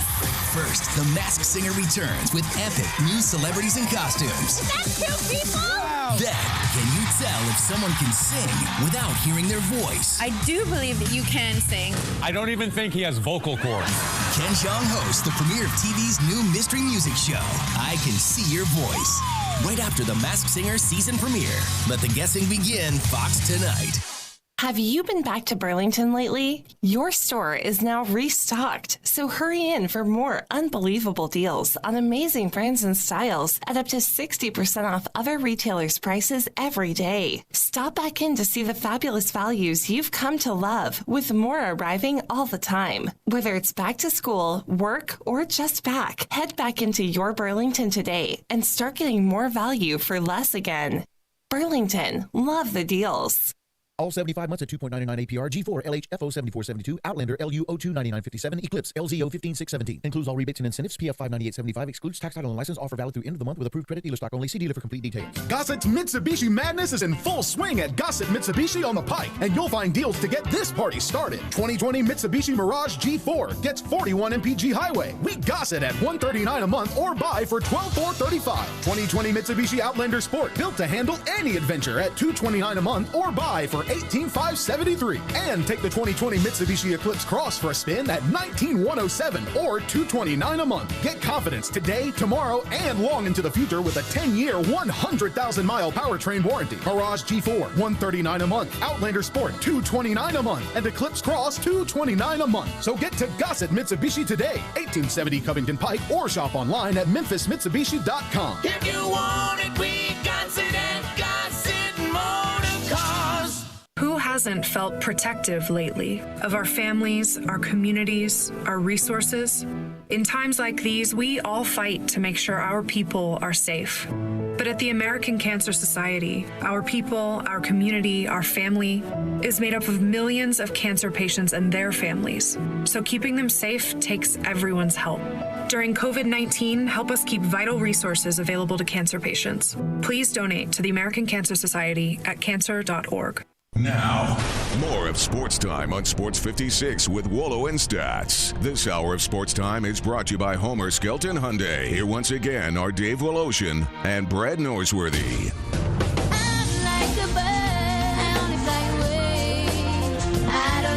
Welcome back in halfway through our program. I love this. We have such clever texters. So one on the First Bank text line at 67129 says, I'm Googling the Bryson DeChambeau Cobra Clubs right now. I've already gained the 40 pounds in the last 9 months. Very good. I got the weight gain out of the way. That's the hard part. I like that. I thought that was pretty good. And then we got some confirmation about Norvell being able to coach from the press box. Apparently, he confirmed himself Monday afternoon. He can speak to the team via Zoom prior to the game, but then he cannot have any contact with the team once they are at the stadium and the game begins all the way through until it ends. So I know my pick. In fact, I'm just going to let you know right now. For Friday football forecast for college football, my lock is Miami. Just got it down. Just saying.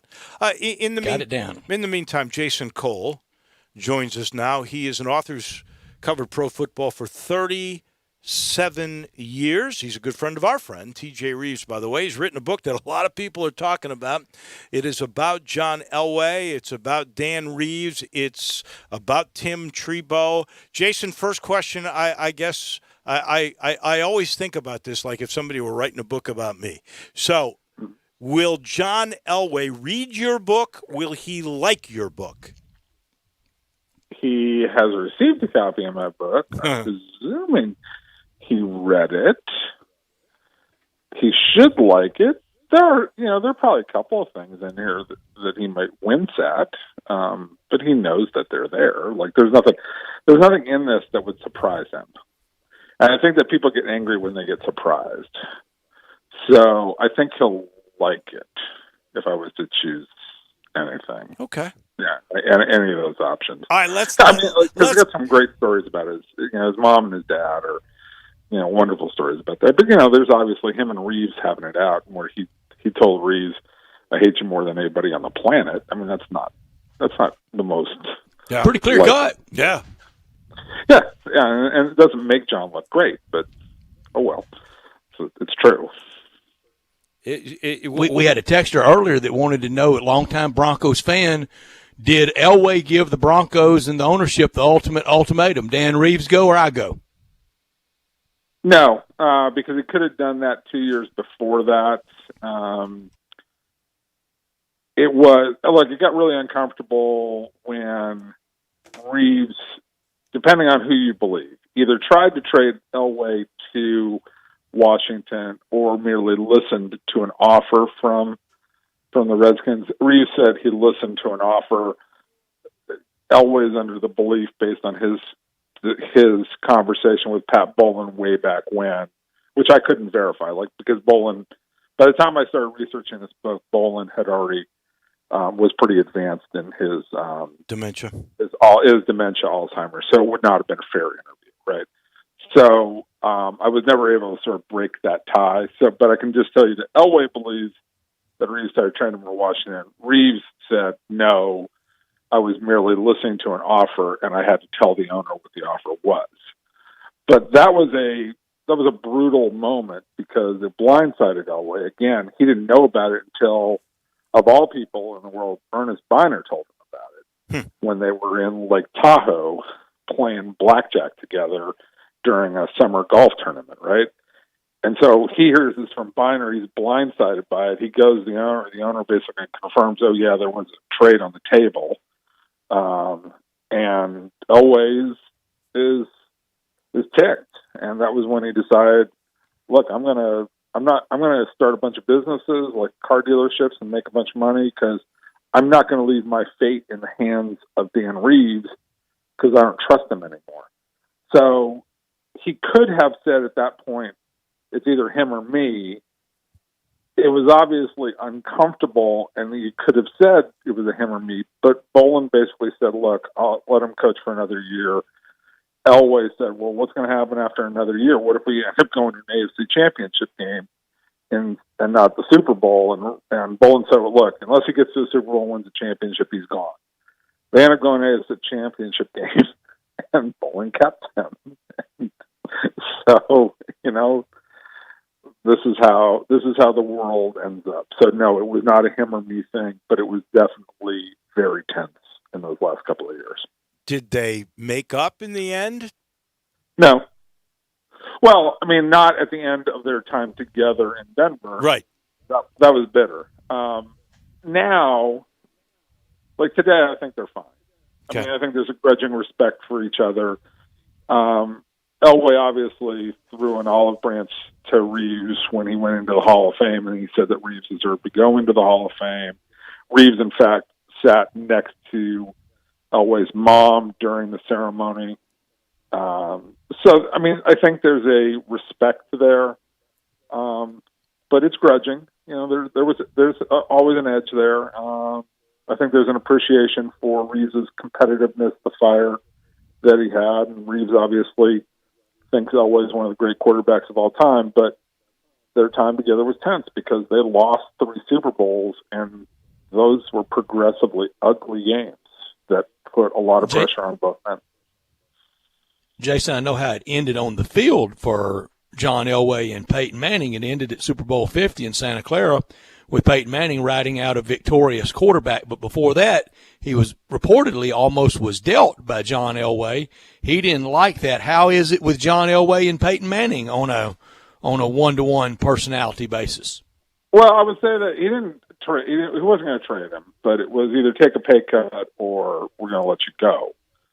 So yeah, it was very tense at the end, and Joe Ellis, the president of the team, had to step between them and basically say, "Look, you're going to take a pay cut, but it's not going to be as drastic as what Elway wants."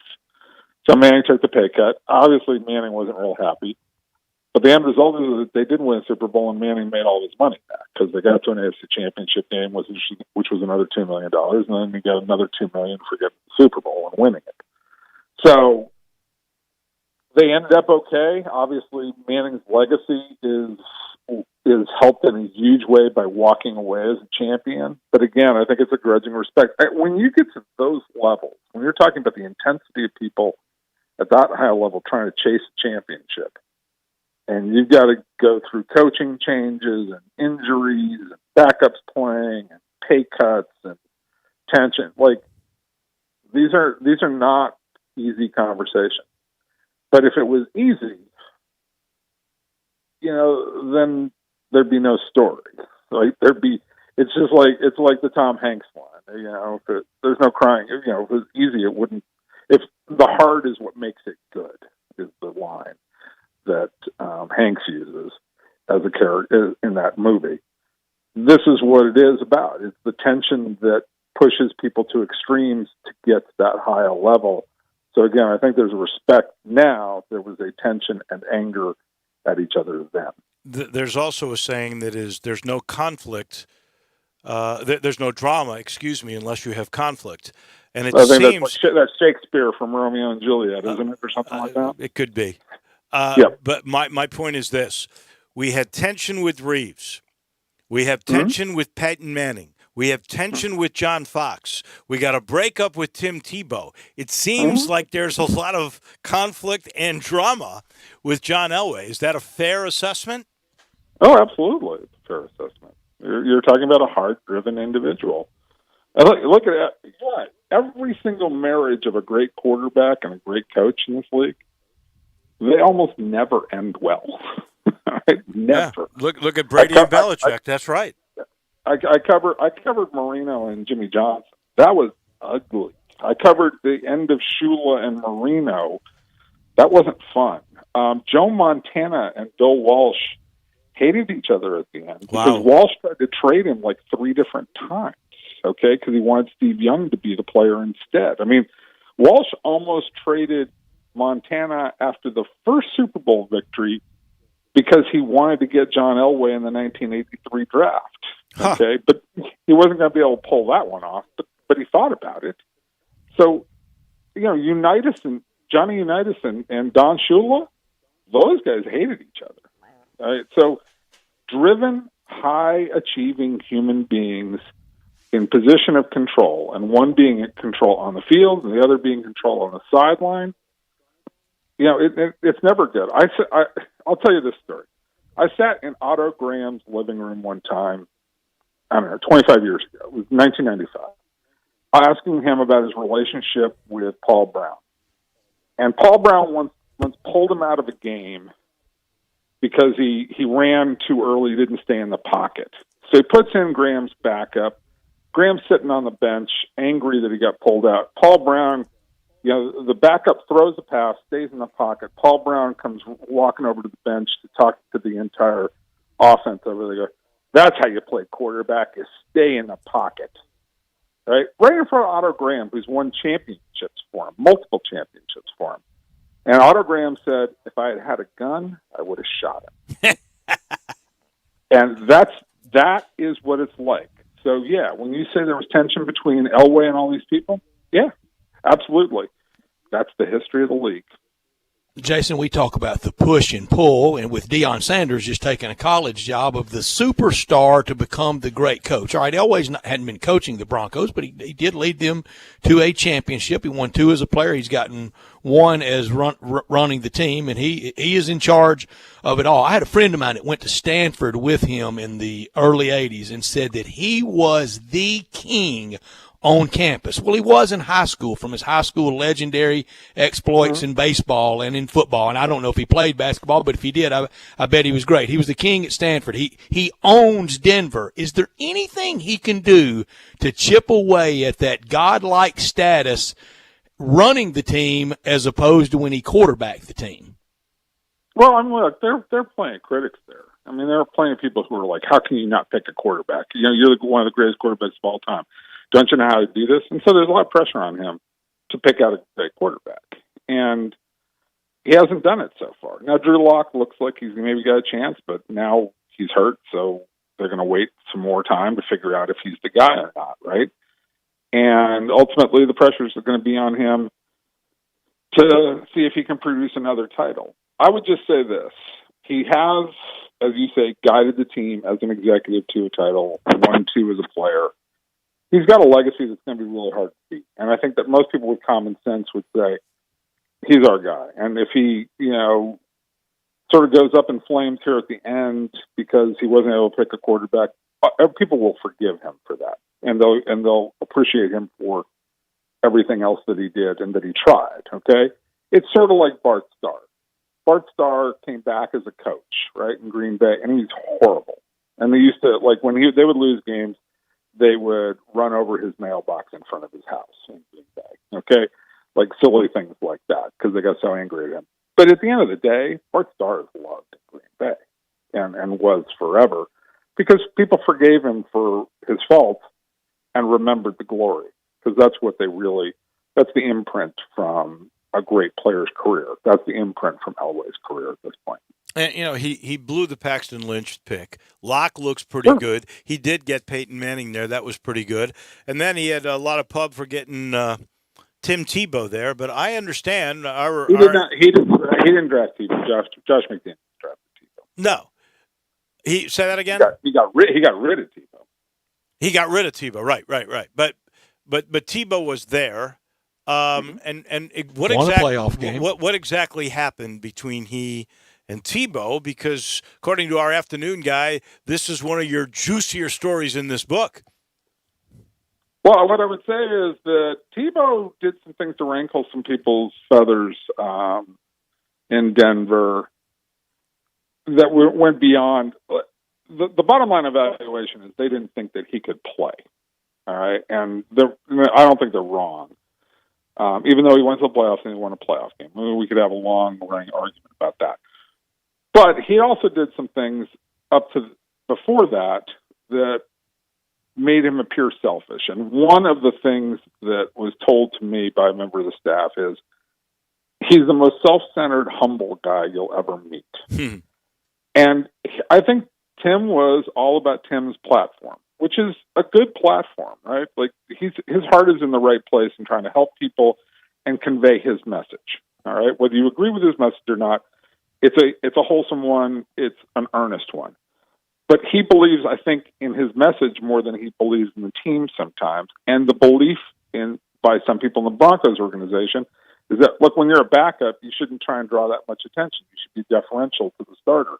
When people are putting up billboards around Denver saying you should be the starting quarterback, you should have stepped up and said, look, I appreciate the support, but let's not do that. That's bad for the team. He never did that. He put himself out front too much.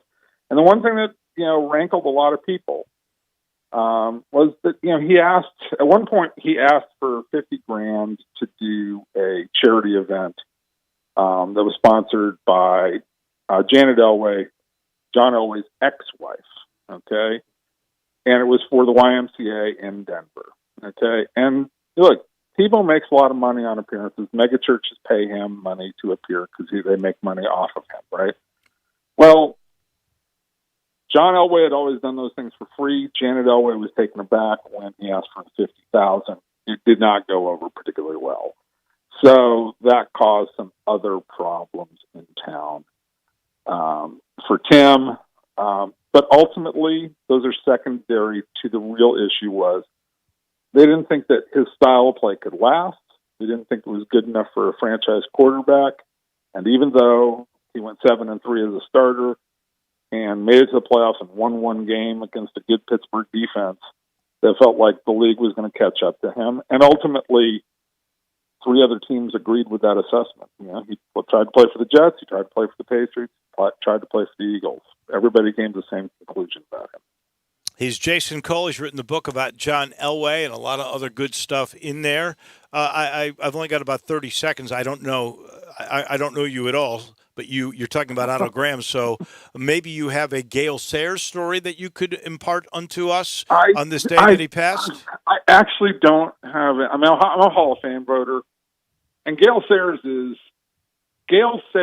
is the greatest shooting star in NFL history because I only think he played 66 games in his career. Yep. And he left this incredible, indelible mark on the league because of the electric way that he played. And he was the Kansas Comet, right? Yep. And he was all those things, and that's why he's in the Hall of Fame.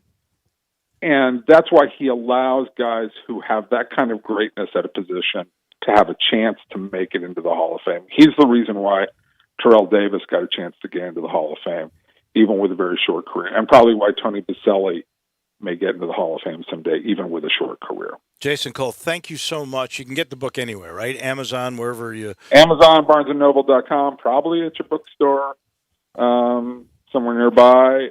But anywhere you buy books, you can find Elway, A Relentless Life. And guys, I really appreciate your time. Thank you. Good luck with the book, and hopefully we'll chat with you at some other time. That was terrific stuff. We do appreciate it. This portion of the show brought to you by Supercuts.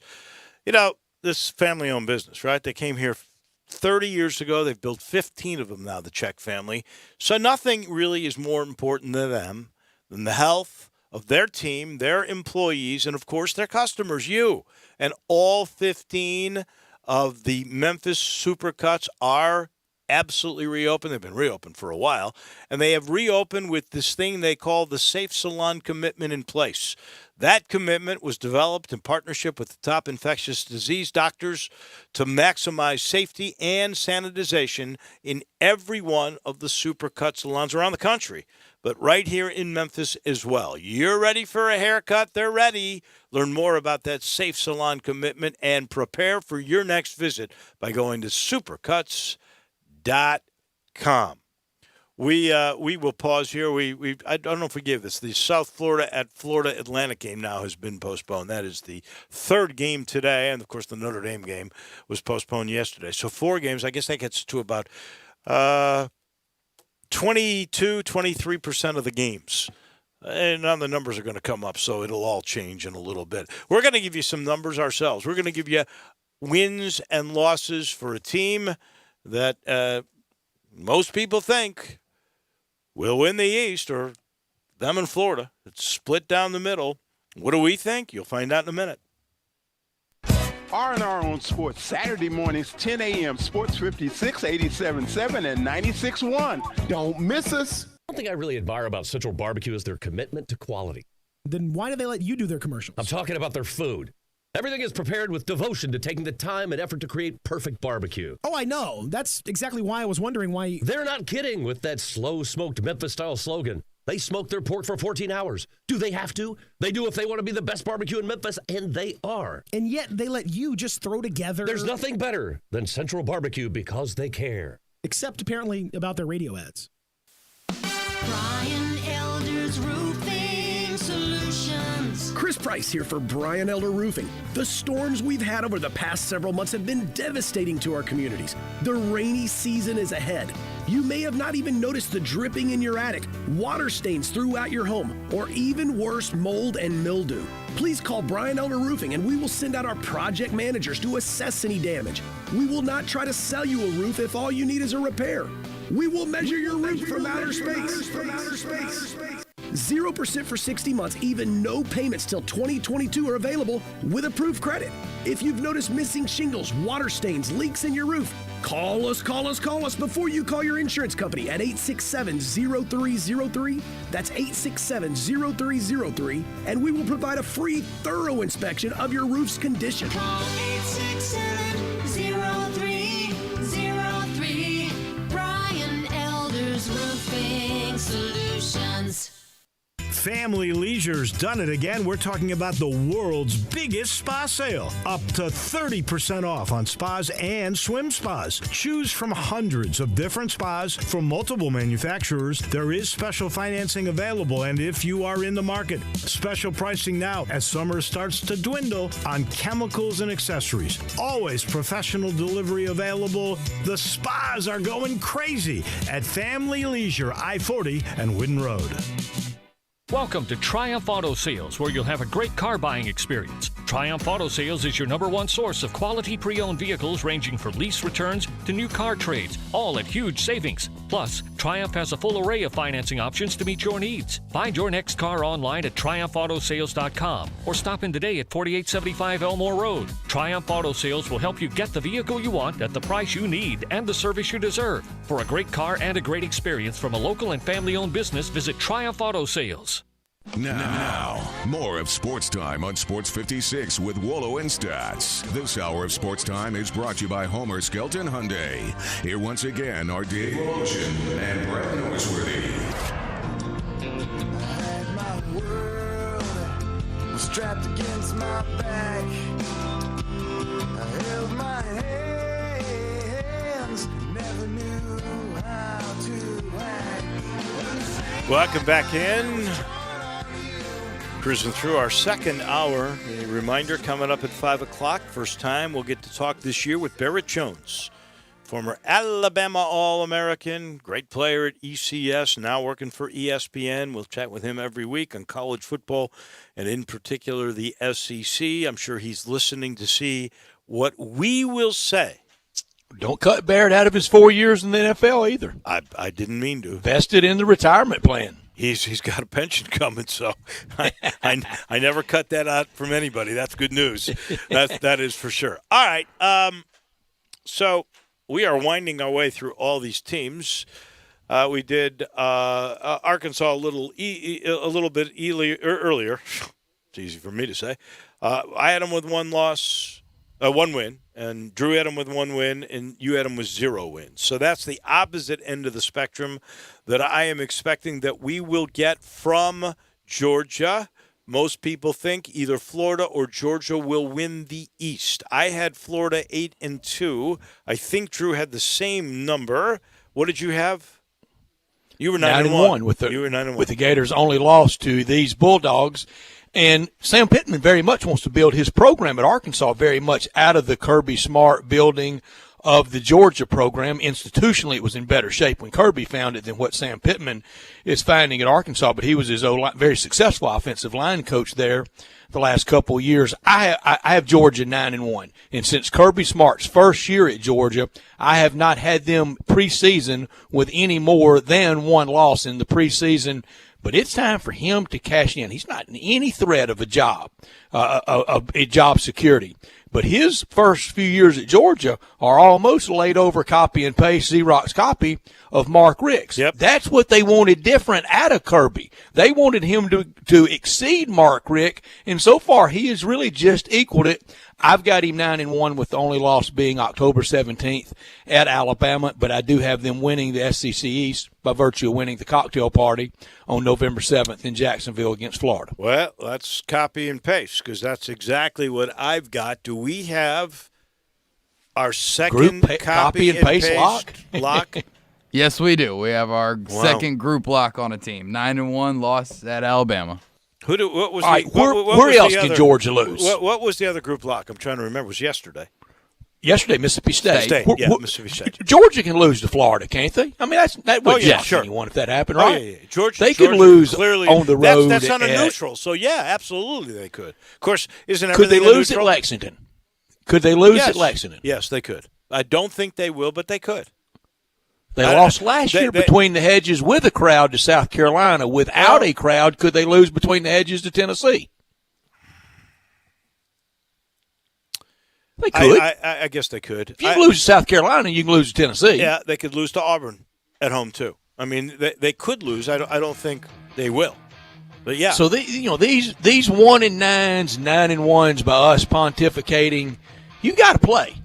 And you do, because crazy, you know what happens. Every game is a conference game. And the other aspect that I was thinking about when I wasn't going to go anybody getting 10-0 is COVID and not having a full strength team or not having practiced in a week. I mean, crazy stuff is going to happen. Look, I think you bow out before you go play really shorthanded. I think you brought that up, and I think you could see that on occasion here. But we've already had USF at Florida Atlantic, North Texas and Houston, Tulsa at Arkansas State, all canceled today. Yesterday, Notre Dame at Wake Forest, all canceled.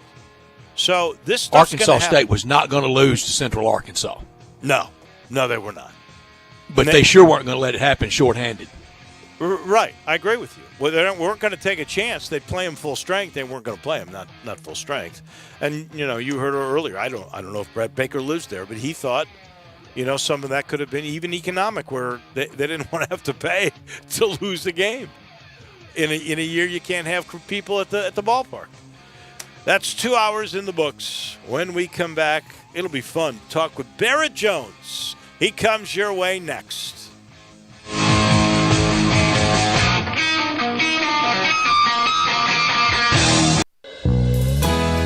Great news, sports fans. The Butcher Shop Steakhouse is now open for dine-in service. Make a reservation and enjoy a mouth-watering steak dinner. Or, if you prefer, take it curbside. In addition to their fantastic steaks, the Butcher Shop Steakhouse has a variety of entrees, including Canadian lobster tail, crab-stuffed shrimp, pan-seared red snapper, and fresh ground steak burger with portobello mushroom sauce. Planning to cook out?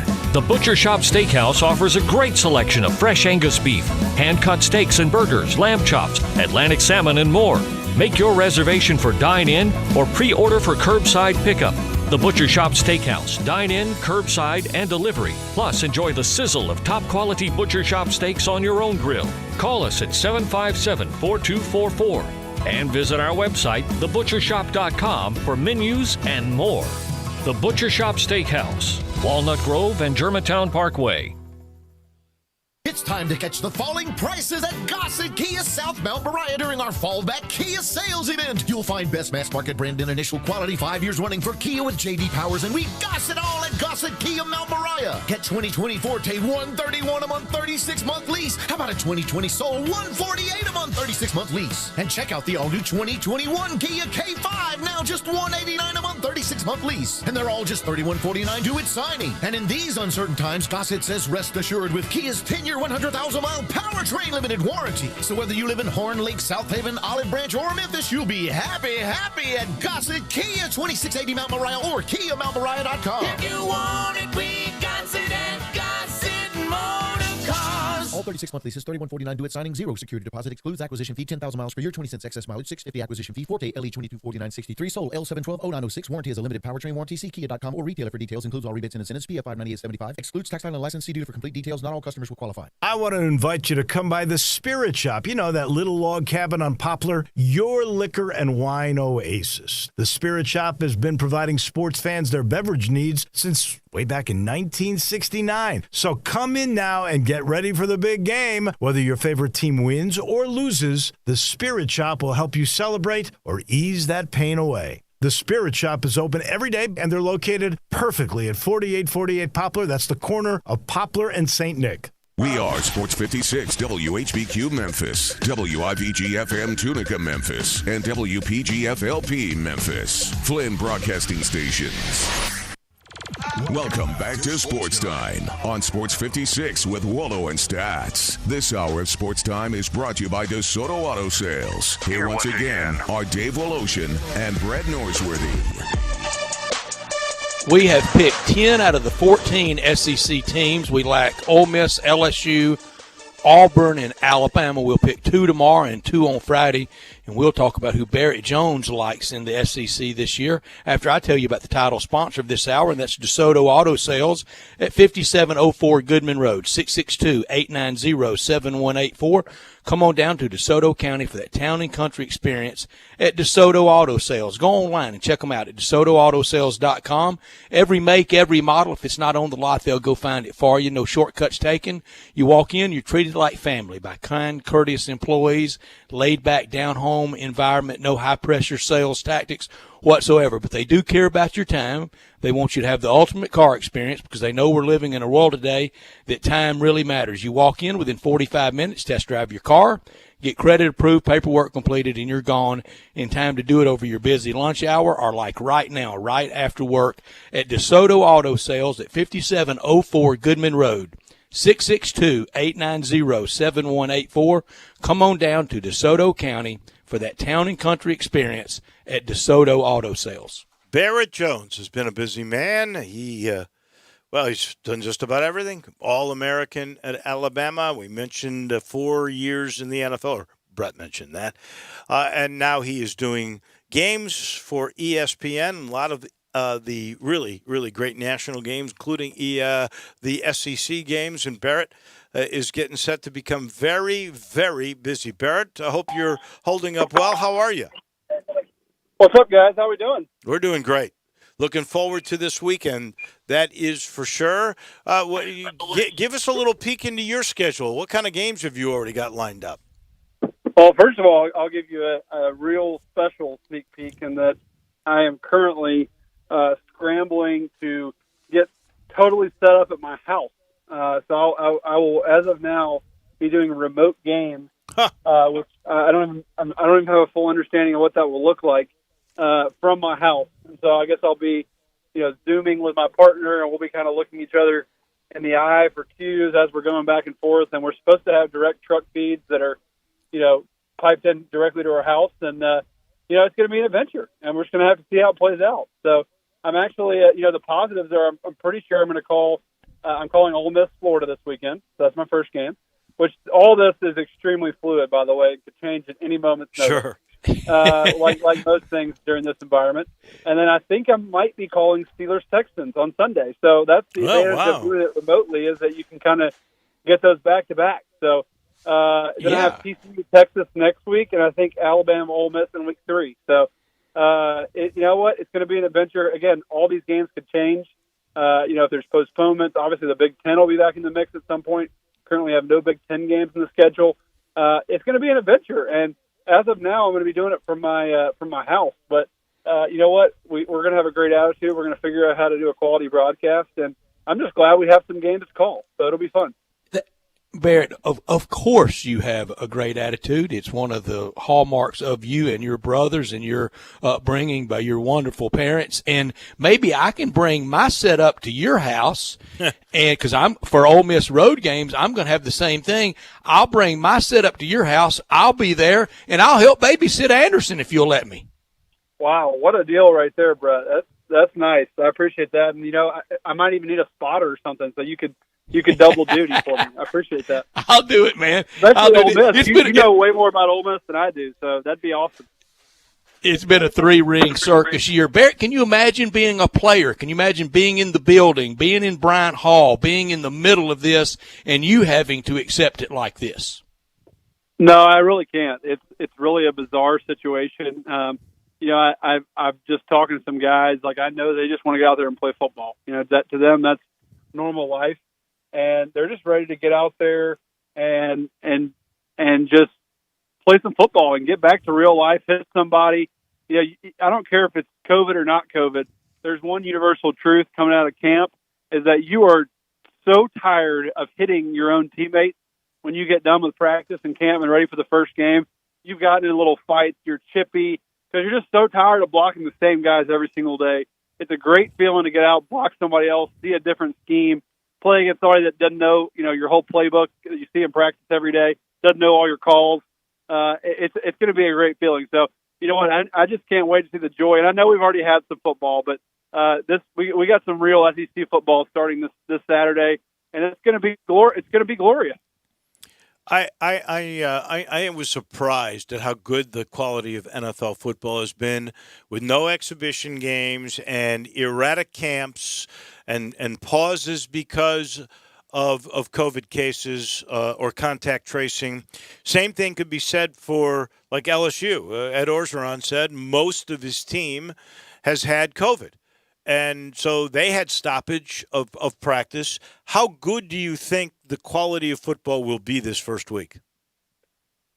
Yeah, it's a good question. And I do think it will be a mixed bag, more so than the NFL. And look, you mentioned the quality of play in the NFL, and you're totally right. In large majority, I would say there have been some teams that have been extremely disorganized. And I think it will be similar in college. I think a lot of it will have to do with continuity, to have to do with leadership, with the kind of guys you have coming back.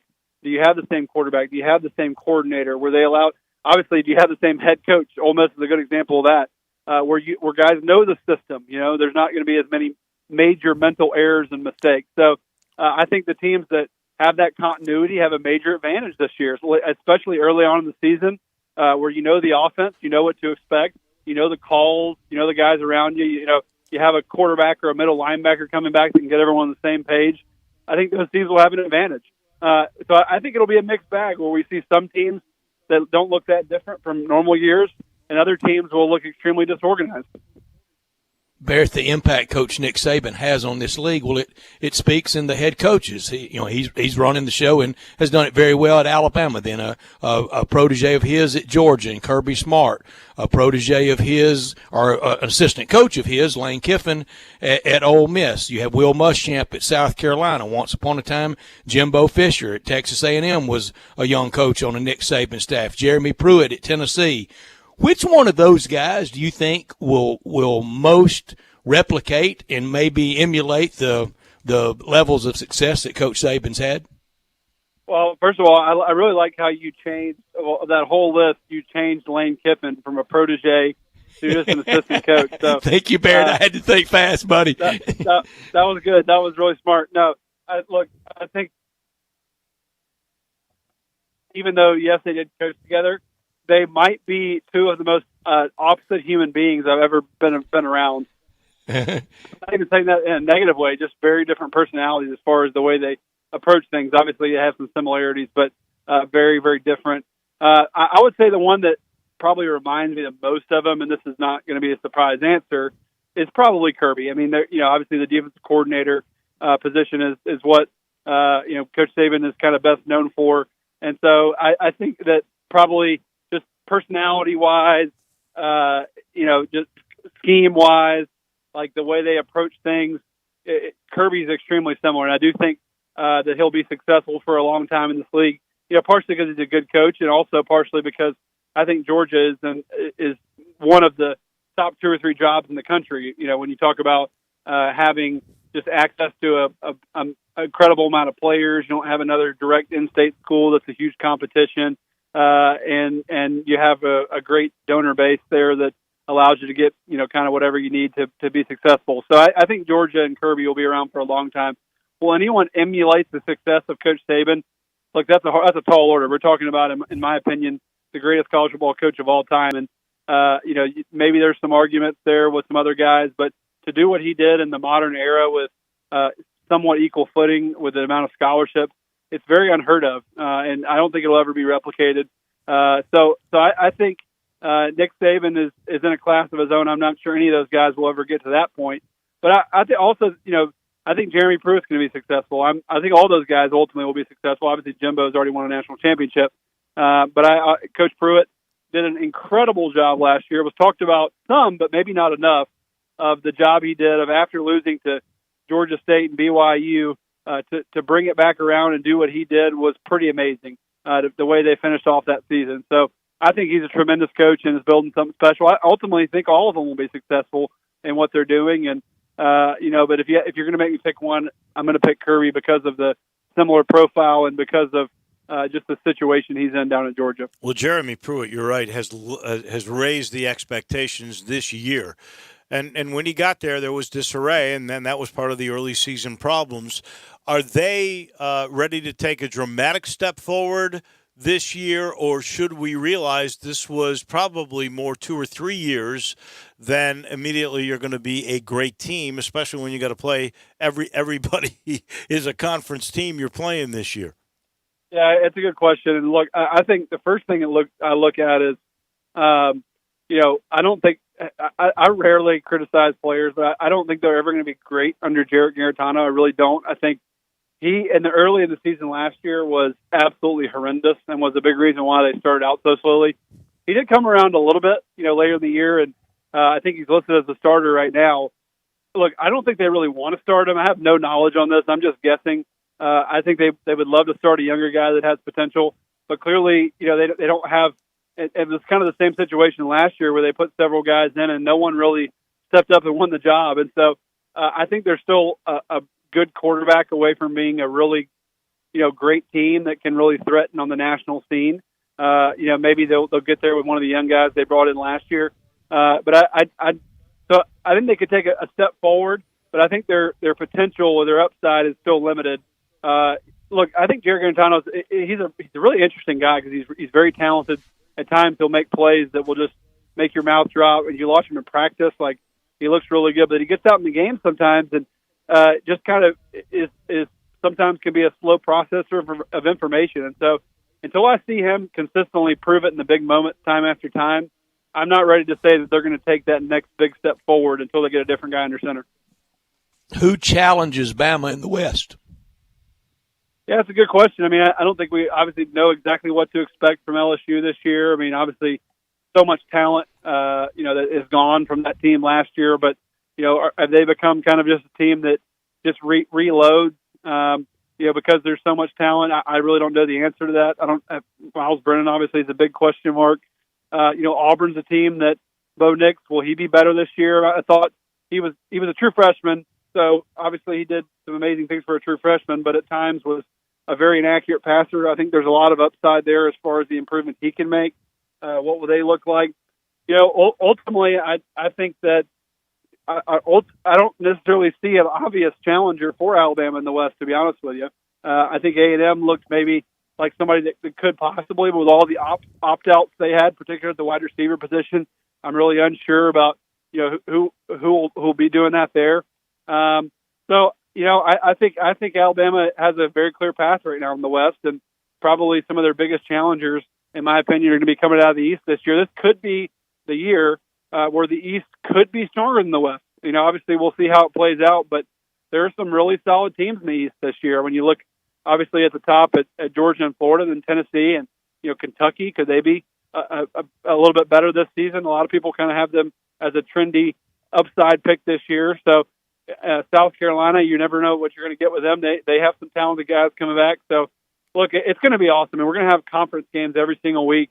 Obviously, we'll know some more. We'll know a lot more after this week when we actually see these guys take the field, just because of the limited scrimmages, and we haven't really had a whole lot of media coverage on a bunch of these teams, so we'll know a lot more. But ultimately, I'm not sure I see a clear-cut challenger for Alabama in the West at this point. I agree. A&M is a dark horse. I can't ever figure out what the heck is going on there with Jimbo. But you did not mention LSU, and Alabama has to go to Baton Rouge. Did they lose too many people for you to think that LSU could be? Well, they're not going to be as good, but really good. Yeah. I mentioned them first with Miles Brennan. I'm not sure what we'll get out of him. I do think they'll be really good. I don't think they'll, do I think they'll be as good? We're talking about one of the greatest football teams I've ever seen with my own eyes. I mean, honestly, maybe the greatest, and that's something that can be debated. But the season they had was absolutely incredible. So, do I think they'll be that good? No. But do they have a bunch of talent still on that roster? Absolutely. I'll say it's really hard, speaking from experience, when you win a championship for the first time in a while. It's really tough to come back and be as hungry as you were that year before, especially when you lose so much leadership. on both sides of the ball. So I expect LSU to be good. I think that they're a perennial, now like 9 to 10 win team, maybe like a 10-ish win team, which obviously I know there's only 10 games this year, so change those numbers in your head. But they're a perennial, more 10-win type team. But will they be good enough to compete on a national level this year? I still see them having, 1 or 2 slip-ups just because of that youth and, again, because of how hard it is to follow up those championship years. Barrett Jones with us talking SEC football. It gets started on Saturday. Barrett, I don't know how it's going to end or when it will end. It might end before we barely get started. Good. It's really been a work in progress to get to this point in the year.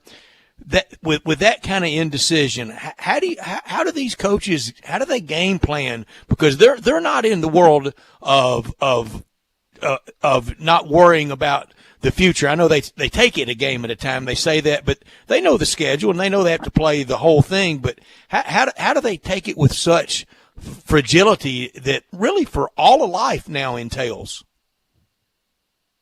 Yeah, well, first of all, let's just back up a step, and I got to give Greg Sankey and really a lot of people, but he's the one that comes to mind a ton of credit, just because I think in a lot of ways he led the charge internally on the, if you want to call it the let the boys play side of the fence, whereas maybe Kevin Warren was leading the other charge, and I think right now that's not looking like too good of a charge with the Big Ten backtracking, but he stayed the course, and a lot of people stayed the course. They didn't panic.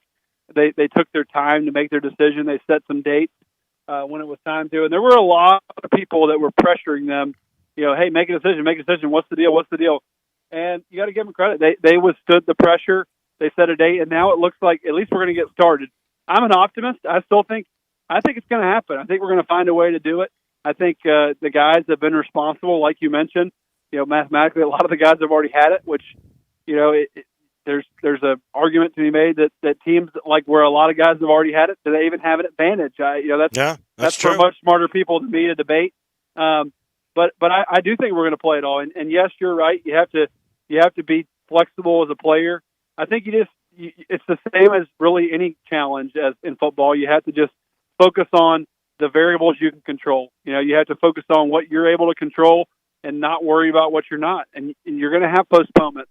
Like even as a broadcaster this year, I already know I'm probably going to have, my schedule that I have right now in front of me, almost 100% chance it will not be exactly the games I call. Like I'll probably have some last minute changes where all of a sudden I'm calling a different game, and I might not know a lot about that team.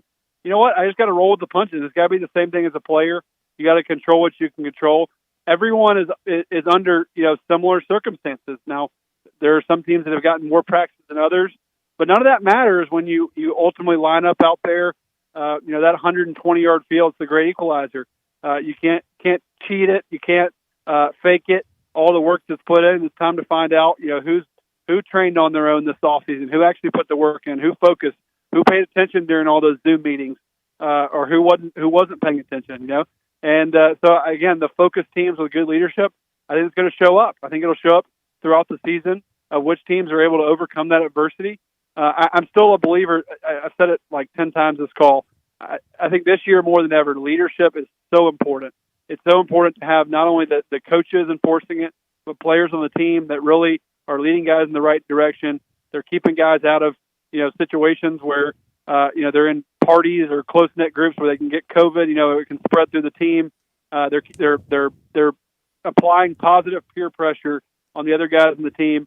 That's going to help you win championships this year. So we'll see which teams are able to do it. It's going to be an adventure.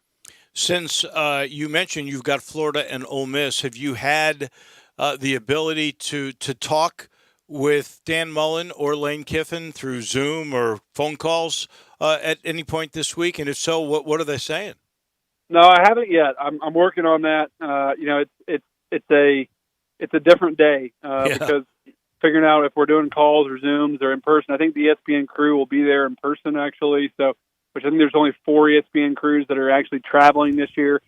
So look, the whole thing is just a cluster. I'll be honest with you. It's a cluster. We're trying to all figure it out. The amount of production it takes to put on a college football game from the TV side, especially, but also the radio side, it would blow people's minds. I think people just think about the announcers. You're talking about, 30 to 50 man crew with cameramen and production assistants and trucks all these different people, and they're doing a lot of these things remotely now. And so, look, it's going to be a learning experience for a lot of people. I mean, you might have seen this past Sunday, they had the Bills-Jets game. They lost the feed on CBS for like a few quarters. And, those kind of things are going to happen this year. And we're all going to just have to learn and adjust, and there's going to be times where we're frustrated. So I think everyone is in a similar boat, even the fans. The fans are going to have a lot of differences this year. The people that are going to the games, the people that are not. It's going to sound different. It's going to look different. It's going to be a weird year, but you know what? Just my advice to everyone involved with college football, whether you're a fan, a referee, a player, or someone calling the game, just enjoy the ride, man. It's going to be we're playing football in the grand scheme of things with so many people going through some tough times economically and possibly, health-wise. It's a blessing that we're still able to get some football in, and we're able to do, what we all love to see and do. It's awesome to watch, and so don't complain, have a great attitude, and just enjoy it, and understand that, hey, there were a lot of days where we never thought we'd get to this day. So let's just enjoy it for as long as we can have it, and see where it goes from here. Barrett, always a thrill chatting with you. It is. It's going to be a different ride. I hope you get to chat with both those guys, though. I know that would really help make your broadcast a great deal. And you're right. I was watching one game where they still had the pictures. This was a college game this past Saturday. But the announcer's audio got all screwed up, so the studio guys had to do several plays of trying to keep up, and I'm sure they didn't have depth charts in front of them, but they did a good job. And we're just it's all, what's the word, fluid. You got to be able to be fluid and figure out how to go with the flow. And if you do that, that's going to be the story of the year, and that may be the way it is for teams too. If position groups have issues, big stars are not able to play, the next guy up's got to be able to come in and do the job. No doubt, it'll be a lot of fun. But again, I'm excited to get rolling, and I know Dan Mullen has a lot of love for Ole Miss, so it'll be fun watching him down there and going back to his old stomping grounds where I know he has so many close friends there at Ole Miss with his time. He does. And he always shows it. He has so much love for us. Every time he comes back, he shows it. Barrett, thank you so much. The Ole Miss fans love Dan Mullen too, so that will be. Oh yes, it's mutual. They're big fans of Dan, and so I can't wait to see the fans that are there, the way they greet Dan. I'm sure it will be with a warm smile and a hug. I'll bet. Thank you, Barrett. We'll talk to you next week. Thanks, guys. That is Barrett Jones on the SEC, and you'll listen to him on national radio this coming weekend. This portion of the show brought to you by the Eflin Insurance Group. Matt and his team of professionals, well, they go the extra mile. They will sit you down. They'll try to figure out whether it's your home, whether it's life insurance, whether it's a mid-deuce small business. He and his team take care of you. They have 10 leading companies to find the right home or auto program that fits not only your needs but your budget. They do the thing that not everyone does. That's work personal and business. And they'll do small to mid-sized businesses, virtually unlimited access to programs to protect those. And then life insurance. Eflin's got you covered there. With the quotes from 15 well-respected companies, you never wonder if you got a good deal. You know you did. All you got to do is call and let Andrew or Heath or Grant take care of you. They're standing by at 386-GRRR-4777. They like getting the GUR in there because they're big Tiger supporters. Again, if you want to be well-protected the right way and the affordable way, you call the Eflin Insurance Group. That's 901-386-4777.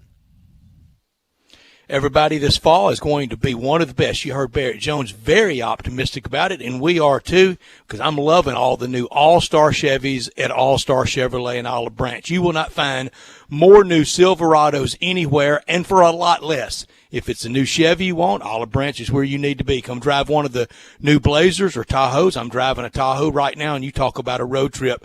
Drive a new Traverse or Camaro out there on that road trip this fall. The new Chevy car to drive, one of the Impalas that got all the awards. All-Star. They win on the low prices. We're talking 20-somethings. You can even get thousands in cash back. Check out the certified pre-owned Chevy deals. The lot is full. Tahoes, Malibus, Impalas, Suburbans at All-Star Chevy and Olive Branch. Don't forget, it's not the Pike. It's not South Haven. It's not Mount Moriah or Collierville. It's got to be Olive Branch. Everyone at All-Star with one job. Make sure you get the best deal, have more fun, and do it in record time. And everyone at All-Star always want to thank our first responders for what they do for each and every one of us every single day. Find new roads to Kraft Goodman Road in Olive Branch or go to allstarautogroup.com. We are back in a minute. The Big Cheese, the head honcho of the AutoZone Liberty Bowl, the business of college football and the Bulls. Steve Earhart is coming your way next. Take Sports 56 with you on your phone or tablet. Download our official Sports 56 app today. I want to do some bragging rights. Hey, I was just the other day overhearing a conversation with Big Mike, the manager of DeSoto Auto Sales. They've got people buying cars all over the country. North Carolina, South Carolina, Georgia, Alabama, Arkansas, Texas. People from all over the country buy cars at DeSoto Auto Sales in Olive Branch, Mississippi. Why? DeSoto Auto Sales has the most stringent car inspection in America. They get it right the first time. Quality and low mileage. Factory warranty on most vehicles. My favorite part is the people who work there. Big Mike, all the employees are professional, friendly, and go that extra mile. Expect as you walk in the door, you're treated like family. DeSoto Auto Sales understands your time matters. We can help you find your dream car and get all the paperwork finished in less than an hour. Come see us at DeSoto Auto Sales and be part of our family. Have a great buying experience every time. 662-890-7184. Ugh, my stomach. Don't worry, I've got you covered. When you have nausea, heartburn, indigestion, upset stomach, diarrhea. What's that? It's Pepto-Bismol Chews. Pepto-Bismol's now in a chew? Yeah, they taste great and provide fast relief. And now you can always have Pepto-Bismol handy. Let me try it. Try new Pepto-Bismol Chews for fast relief. Nausea, heartburn, indigestion, upset stomach, diarrhea. Use as directed. Keep out of reach of children. Hey folks, I'm Jarrett Carter. My family recently purchased East Memphis Ace Hardware at Quince and White Station, and we're excited to offer the best selection of Big Green Egg and Traeger grills. And then don't forget about our Benjamin Moore Paint Studio and the Garden Center for flowers. Save 60% with our new Duracell key fob replacement program. We have a master locksmith service as well as glass cutting and screen repair. The East Memphis Ace Hardware, located at Quince and White Station behind Three Little Pigs.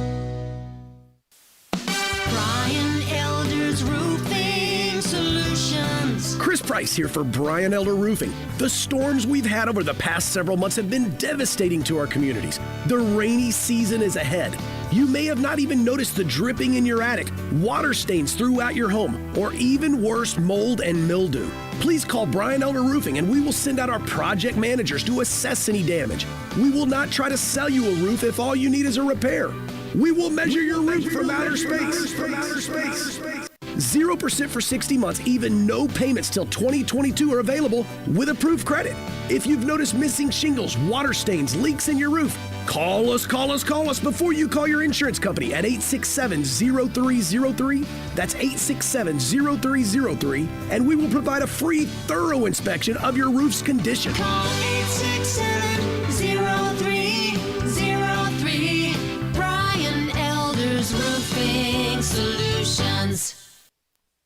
Welcome back to Sports Time on Sports 56 with Wallo and Stats. This hour of Sports Time is brought to you by DeSoto Auto Sales. Here once again are Dave Woloshin and Brett Norsworthy.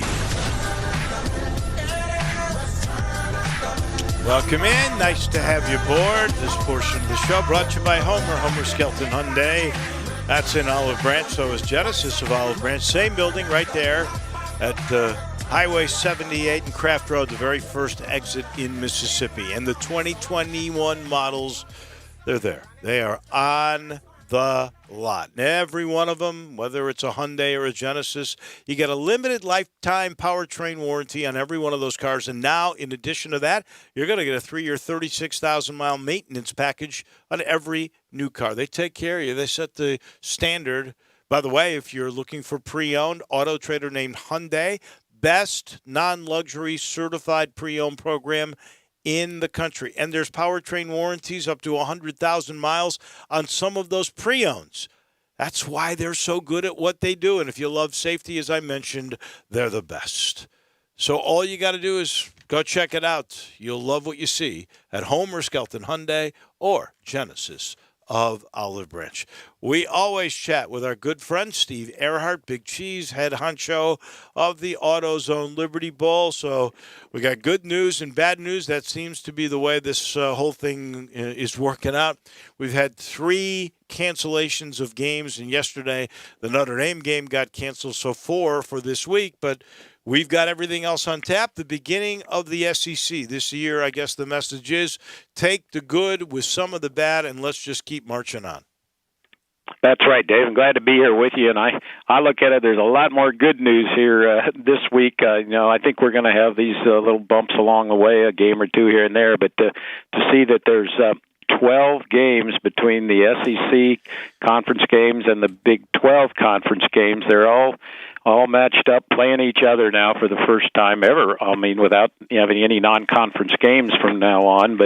And then I've got the lineup in front of me. There's 12 of these games, all on TV, national TV, so it can be a real bonus here on Saturday. Starting out at 11 o'clock, you got Kansas State at Oklahoma, with Big 12 matchup. Remember, Kansas State beat Oklahoma last year, and then you got Florida coming to Oxford at 11 o'clock, and you get Kentucky at Auburn, and then by 12:30 you got Iowa State and TCU, and Texas Tech, West Virginia. It just goes on, and Mississippi State and LSU in the featured, but all 12 games are either on the CBS or the SEC or Fox network. So you can sit right at home from 11 till 11 tomorrow or on Saturday and get some great football. Steve, you can, and I'm with you. And Barrett Jones is just with us. He's very optimistic, and we're trying to be. But you can't escape some of the lesser good news out there, the bad news out there. But we will concentrate on the good. When do you think we know you've centered in for the AutoZone Liberty Bowl December 31st, and the great aspect or the everything about that is a great day. When do you think the networks, in conjunction with the Bowl Association, will let fly all the dates and the times and the networks? Well, I guess, ESPN's the big dog in this thing, but I guess I have some sympathy for them because, 2 weeks ago they were just about ready to release everything because, of course, at that time the Big Ten, the Pac-12, the MAC, and the Mountain West, they weren't going to play. Now all of a sudden, for sure, Big Ten's playing, and it looks like the others are coming along. So Kurt Dargis, the fellow up at Bristol, Connecticut, who's got 10,000 different schedules, is now having to redo everything. But we're pretty well zoomed in. They've kind of told us off the record that, the 12:31, which is our traditional, be the late afternoon of the last day of the year. It's a great day for, to bring the community together with the 62nd edition of the AutoZone Liberty Bowl. But I can see how they're trying to move all these dates around. And I talked to my friend down at the Outback Bowl down in Tampa today, and a week ago he didn't know what the heck he was going to do. Was he going to try and substitute an ACC team for the Big Ten down there to play the SEC? And then now all of a sudden the Big Ten's back in it, and so that's why it's been a delay on getting everybody pinned down. So I don't honestly know when, but most of the games we kind of know where we're going to be, and we're moving forward. And we've been having great luck with our season ticket holders here in Memphis, as well as all the key sponsors that are standing tall with us because the AutoZone Liberty Bowl is so important to the community. And I think by the last day of the year, it'll be a great chance for us to bring the community together to celebrate patriotism and freedom. And by that time, the election's over with, and maybe we can all, be singing together in a great event. The MAC presidents meet on Friday, and the odds are pretty good. They will vote to start and play only 6 games starting October 24th. The Mountain West, and I know you've got ties there, the Mountain West is voting also on Friday, and they're talking about an 8-game schedule that starts on October 24th. All these teams come in. How many wins you got to have to be bowl eligible?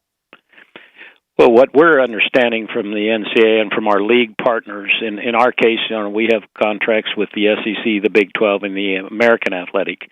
And so they all seem to be indicating that this year with all its challenges that they're going to try and work with the Bulls and just place teams in the game. So irrespective of their record, because we don't know how many wins they'll have to have, and even the CFP, when they're trying to decide who's going to be in the Final Four, you've got different numbers of games, and of course that dispute's already started. Well, I saw Bob Bowlesby, commissioner of the Big 12, today say, well, what if Alabama only plays 7 or 8 games, and are they undefeated, and are they still a better team by the eye test versus a team that's say 10-1 or something like that? But in the case of most of the bowls, I think they'll just work with us and place them. And I think Stats, you might have said this at one time, whether and a lot of these prognosticators nationally are predicting either Mississippi State or Mississippi, with all the excitement of their new coaches, would be a good candidate for the AutoZone Liberty Bowl, no matter what the record is. So I think this year the records are out the window, and it's the brand names of the universities which are going to count.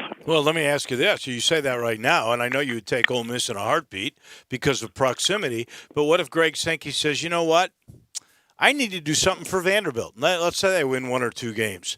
How are you going to feel if they go, here's the Commodores? That's the SEC entry.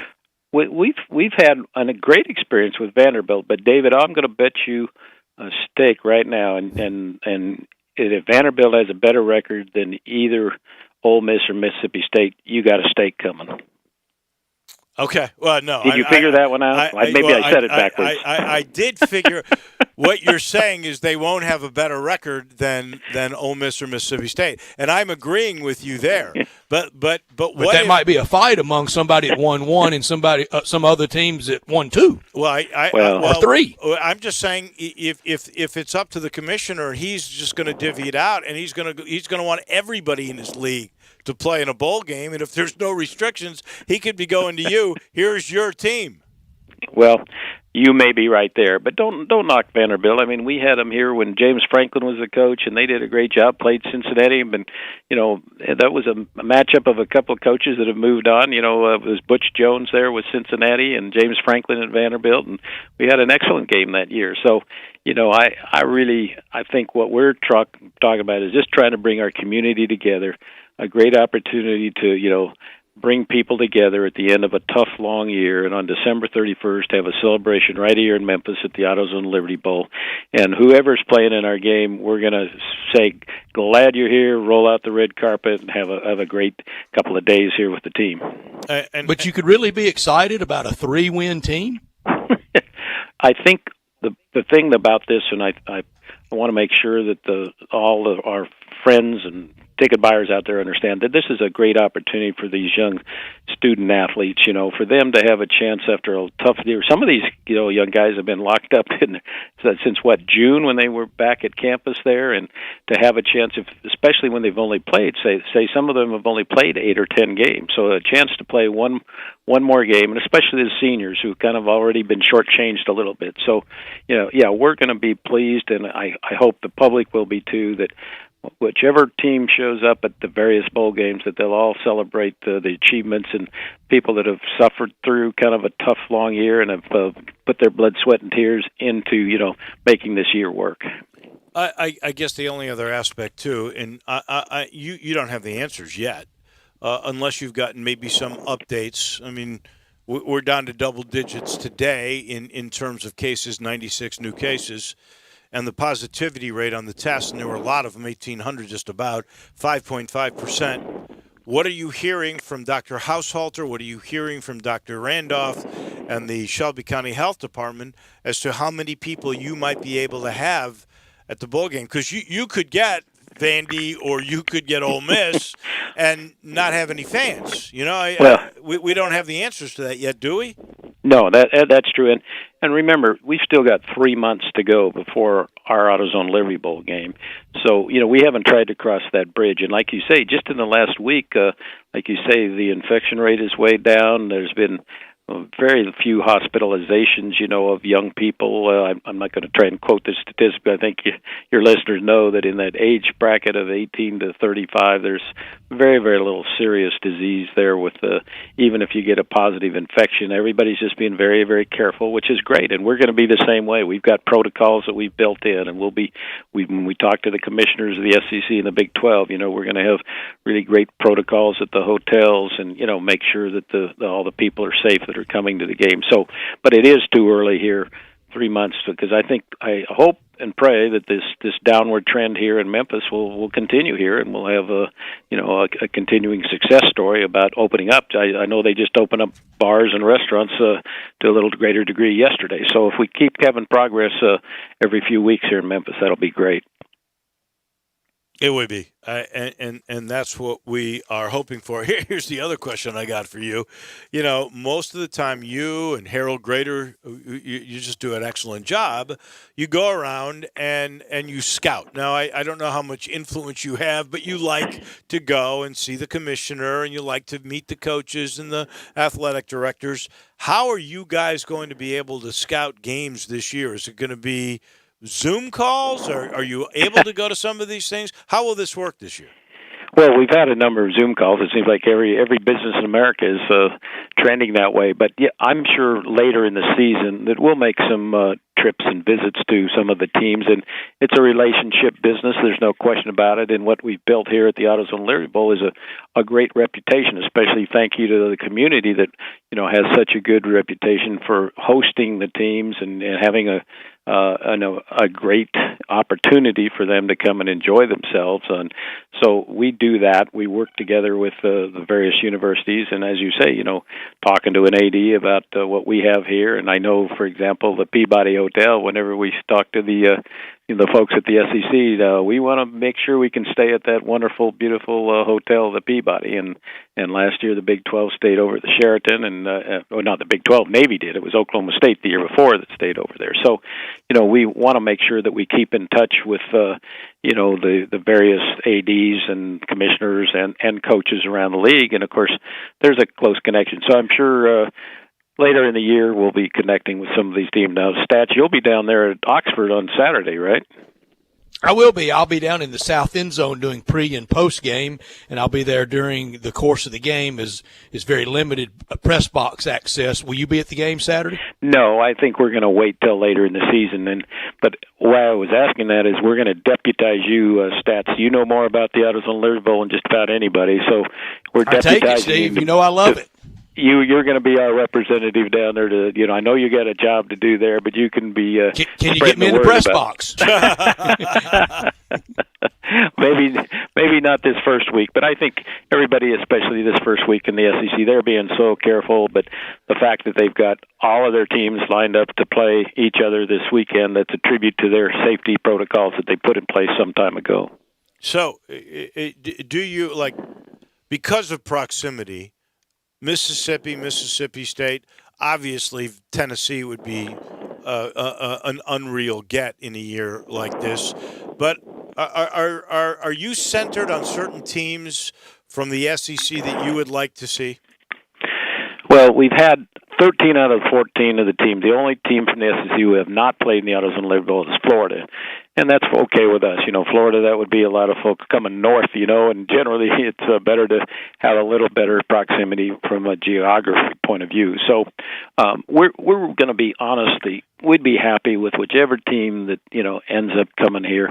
And we generally follow these national prognosticators, although you two guys, you probably should start your own service. And this week, let me just read you the predictions that they have. College Sports Madness has got Kentucky versus Baylor. CBS Sports and Jerry Palm, who I know you guys work with, he's got Mississippi State versus Oklahoma State. Saturday Down South has got Mississippi State versus Oklahoma State, same as Jerry Palm. College Football News has South Carolina versus Kansas State. So, nobody really knows at this point, and, I'm sure we'll probably have a surprise, but Archie Manning, every time I see him, he says, it's been in Stats, you always correct me, is it 28 or 29 years since Ole Miss has played in the AutoZone Liberty Bowl? And he keeps saying, when are you going to get Ole Miss in the game? 1992, win over Air Force. Okay, so 28 years. So, and then, undefeated Arkansas, in the AutoZone Liberty Bowl. And when you ask about what would we be happy, disappointed, I don't know that the record this year is going to be as important as just as a team on the upswing. Like, for example, if Arkansas can kind of break through in stats, you're over there with them. I mean, if they win enough to be respectable and they're on the upswing, they haven't been in a bowl in several years, Arkansas could be, an outstanding team to play in our game as well. So, we're not hung up maybe as we normally are. We're all worried about, what's the final standings going to be. But I think this year it's just, an opportunity to make sure we get a couple of good teams here into Memphis on December 31st. He is Steve Earhart, Big Cheese, Head Honcho. Thank you, my friend. As always, we appreciate you being with us. And like I say, maybe you'll have a date or all the bowls will be set by next week, and we can chat a little bit about that. We'll make sure and tell the Mountain West and the Pac-12 to get that vote done so they can put in and drop in the schedules there. But, again, thank you, and what a great day it'll be Saturday. You can just sit there from 11 to 11 and see some great football. I'm glad it's back. You're not kidding. Me too. Thank you much. That is Steve Earhart. He's brought to you in part by the good folks at the Memphis Tourism and Sports Council. Well, they're in on it too. They're making sure the parade happens for the AutoZone Liberty Bowl. They're arranging all kinds of things like the crowd at 901 FC, and it's a shame that game got canceled tonight. And in Memphis, you get a lot of great things that we experience that are amenities that we love, like the golf courses or the great outdoors with things like riding bikes through Shelby Farms Park or the Green Line or gliding over the Mississippi on the big river crossing. These are things sometimes we take for granted, but the Memphis Tourism and Sports Council are working to make sure we keep getting them maintained and even more, like the triathlon that will be coming next year. We thank guys like Kevin Kane and Melvin Gibson and J.J. Greer, all a part of doing the things behind the scenes that make for a great city like Memphis. We take our final time out. When we return, it'll be crunch time. And Eli Savoy gets you through the midday with Sports 56 Middays. Delivered by FedEx. Weekdays from 10 till 1 on Sports 56, 96.1 and 87.7. Great news, sports fans. The Butcher Shop Steakhouse is now open for dine-in service. Make a reservation and enjoy a mouth-watering steak dinner. Or, if you prefer, take it curbside. In addition to their fantastic steaks, the Butcher Shop Steakhouse has a variety of entrees, including Canadian lobster tail, crab-stuffed shrimp, pan-seared red snapper, and fresh ground steak burger with portobello mushroom sauce. Planning to cook out? The Butcher Shop Steakhouse offers a great selection of fresh Angus beef, hand-cut steaks and burgers, lamb chops, Atlantic salmon, and more. Make your reservation for dine-in or pre-order for curbside pickup. The Butcher Shop Steakhouse. Dine-in, curbside, and delivery. Plus, enjoy the sizzle of top-quality Butcher Shop steaks on your own grill. Call us at 757-4244 and visit our website, thebutchershop.com, for menus and more. The Butcher Shop Steakhouse, Walnut Grove and Germantown Parkway. All 75 months at 2.99 APR, G4, LHFO 7472, Outlander, LU 029957, Eclipse, LZO 15617. Includes all rebates and incentives, PF 59875, excludes tax title and license, offer valid through end of the month with approved credit, dealer stock only. See dealer for complete details. Gossett's Mitsubishi Madness is in full swing at Gossett Mitsubishi on the Pike, and you'll find deals to get this party started. 2020 Mitsubishi Mirage G4 gets 41 MPG Highway. We Gossett at $139 a month or buy for $12,435. 2020 Mitsubishi Outlander Sport, built to handle any adventure at $229 a month or buy for $18,573. And take the 2020 Mitsubishi Eclipse Cross for a spin at $19,107 or $229 a month. Get confidence today, tomorrow, and long into the future with a 10-year, 100,000-mile powertrain warranty. Mirage G4, $139 a month. Outlander Sport, $229 a month. And Eclipse Cross, $229 a month. So get to Gossett Mitsubishi today, 1870 Covington Pike, or shop online at memphismitsubishi.com. If you want it, we got it at Gossett Motor Cars. Fox tonight. Get ready for the musical games that will keep you guessing. Who is this? First, The Masked Singer returns with epic new celebrities and costumes. That's two people? Wow. Then, can you tell if someone can sing without hearing their voice? I do believe that you can sing. I don't even think he has vocal cords. Ken Jeong hosts the premiere of TV's new mystery music show, I Can See Your Voice. Right after the Masked Singer season premiere. Let the guessing begin, Fox Tonight. Hi, this is Troy Fiveash, owner of Fiveash Roof Services. You've heard me talk about how we offer the best products, the best warranties, and the best services for years. Now let's talk about pricing. Pricing should never be the only reason you hire a contractor, but in today's world, pricing is always a consideration. So we suggest you get 2 or 3 estimates for your roof replacement from a reputable, licensed, and insured company, and then give us a call. If we can't beat your best price for a comparable roof system by more than $100, we'll give you $100. It's that simple. We are so sure we can offer you the best price, beating all other qualified companies, we will hand you $100 if we can't, and thank you for the opportunity. So give us a call. What's the worst thing that's going to happen? Make $100? Fiveash Roof Services, a proud supporter of Tiger Athletics and the official roofer of the Tigers home team. Fiveash Roof Services, fair, honest, and ethical. 367-0050 or memphisroofer.com. Fiveash Roofing, it's what we do. We're here for you. Welcome back to Sports Time on Sports 56 with Wallo and Stats. This hour of Sports Time is brought to you by DeSoto Auto Sales. Here once again are Dave Woloshin and Brad Norsworthy. Final portion of our show also brought to you by James Davis. The final clearance winding down 70 to 80% off on all spring and summer merchandise. They still have a decent selection of sports coats and sports shirts. You want to look good for that next Zoom call, don't you? They'll make you look great, especially if you go and ask about the Stant custom system. They're the only ones in Memphis with this. Well, it's revolutionary, I think. It's the best deal I've ever seen. You go into the store, they take 3 measurements for your shirt, and within a week, they feed this algorithm, you'll get the best fitting custom shirt for $98. Now they're doing it with pants for $168. Same sort of algorithm. So if you've got, say, maybe a bigger waist and thinner legs, and usually you got baggy pants, you won't anymore, and you're not going to look like you're walking in a flood because it'll be the perfect length. I mean, these are great. $168, and the only place you can get that is James Davis Men's Store in the Laurelwood Shopping Center, and still having that clearance sale. Go check them out. You will look marvelous. It is now crunch time.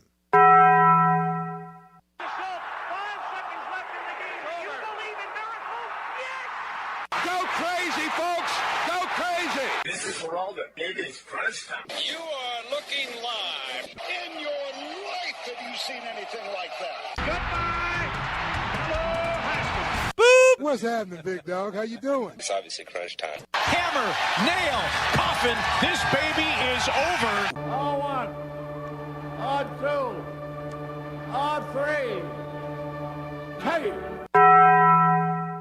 Time for Taco Bell Crunch Time. Taco Bell, home of the crispy tortilla chips, topped with a double portion of either seasoned beef or shredded chicken, plus refried beans, nacho cheese sauce, reduced fat sour cream, guacamole, and a 3-cheese blend. Nachos Bel Grande, heaping portion of chips, topped with ground beef, tomatoes, beans, nacho cheese sauce, and a dollop of sour cream. Taco Bell, home to great food you get on your way home real fast, and they bring you crunch time every day. Learn today, learning right now, learning in these early parts of the NFL season and the end of the NBA season. 2 budding sports superstars, both last name Murray. Jamel with the Nuggets and Kyler with the Arizona Cardinals. Both 23. They could have some staying power. What'd you learn, Dave? Well, I'd like to buy them for sure on the come if they were a commodity.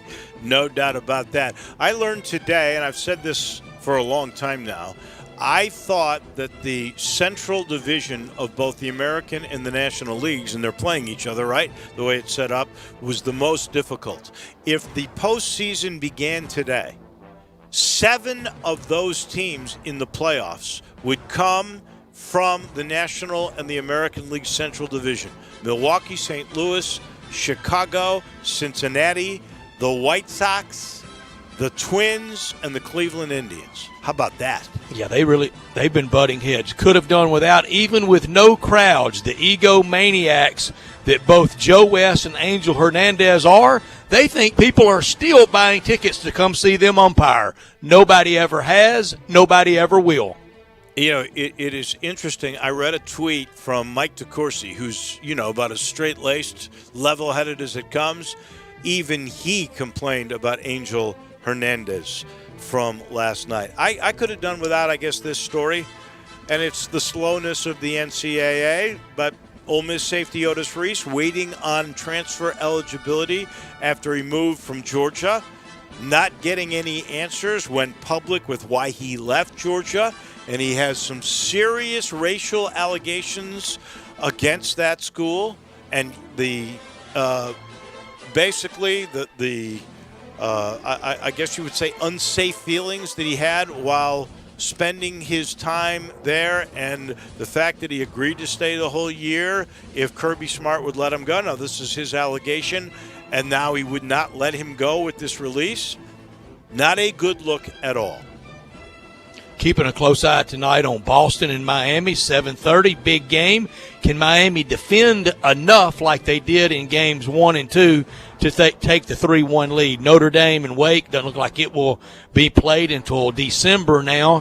When these teams start missing practice, you know what's next. The game's in jeopardy, and can't wait to watch tonight on the NFL Network and across sports media the tributes to the late, great Gale Sayers. Such a star.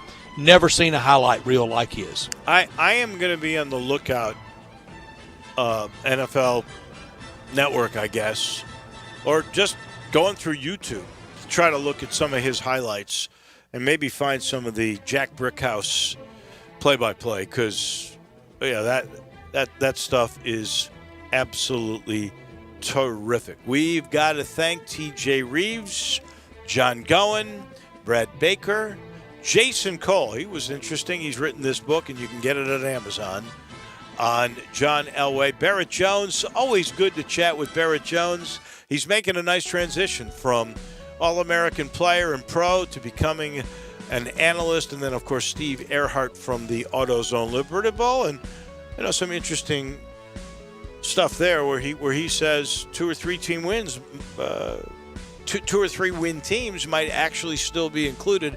Even with all of these conferences now playing, he still thinks that is the way it could go. Tomorrow, big show again. Bill Bender from the Sporting News on college football. Keith Smith from down in the bubble in Orlando. Russell Copeland on the NFL.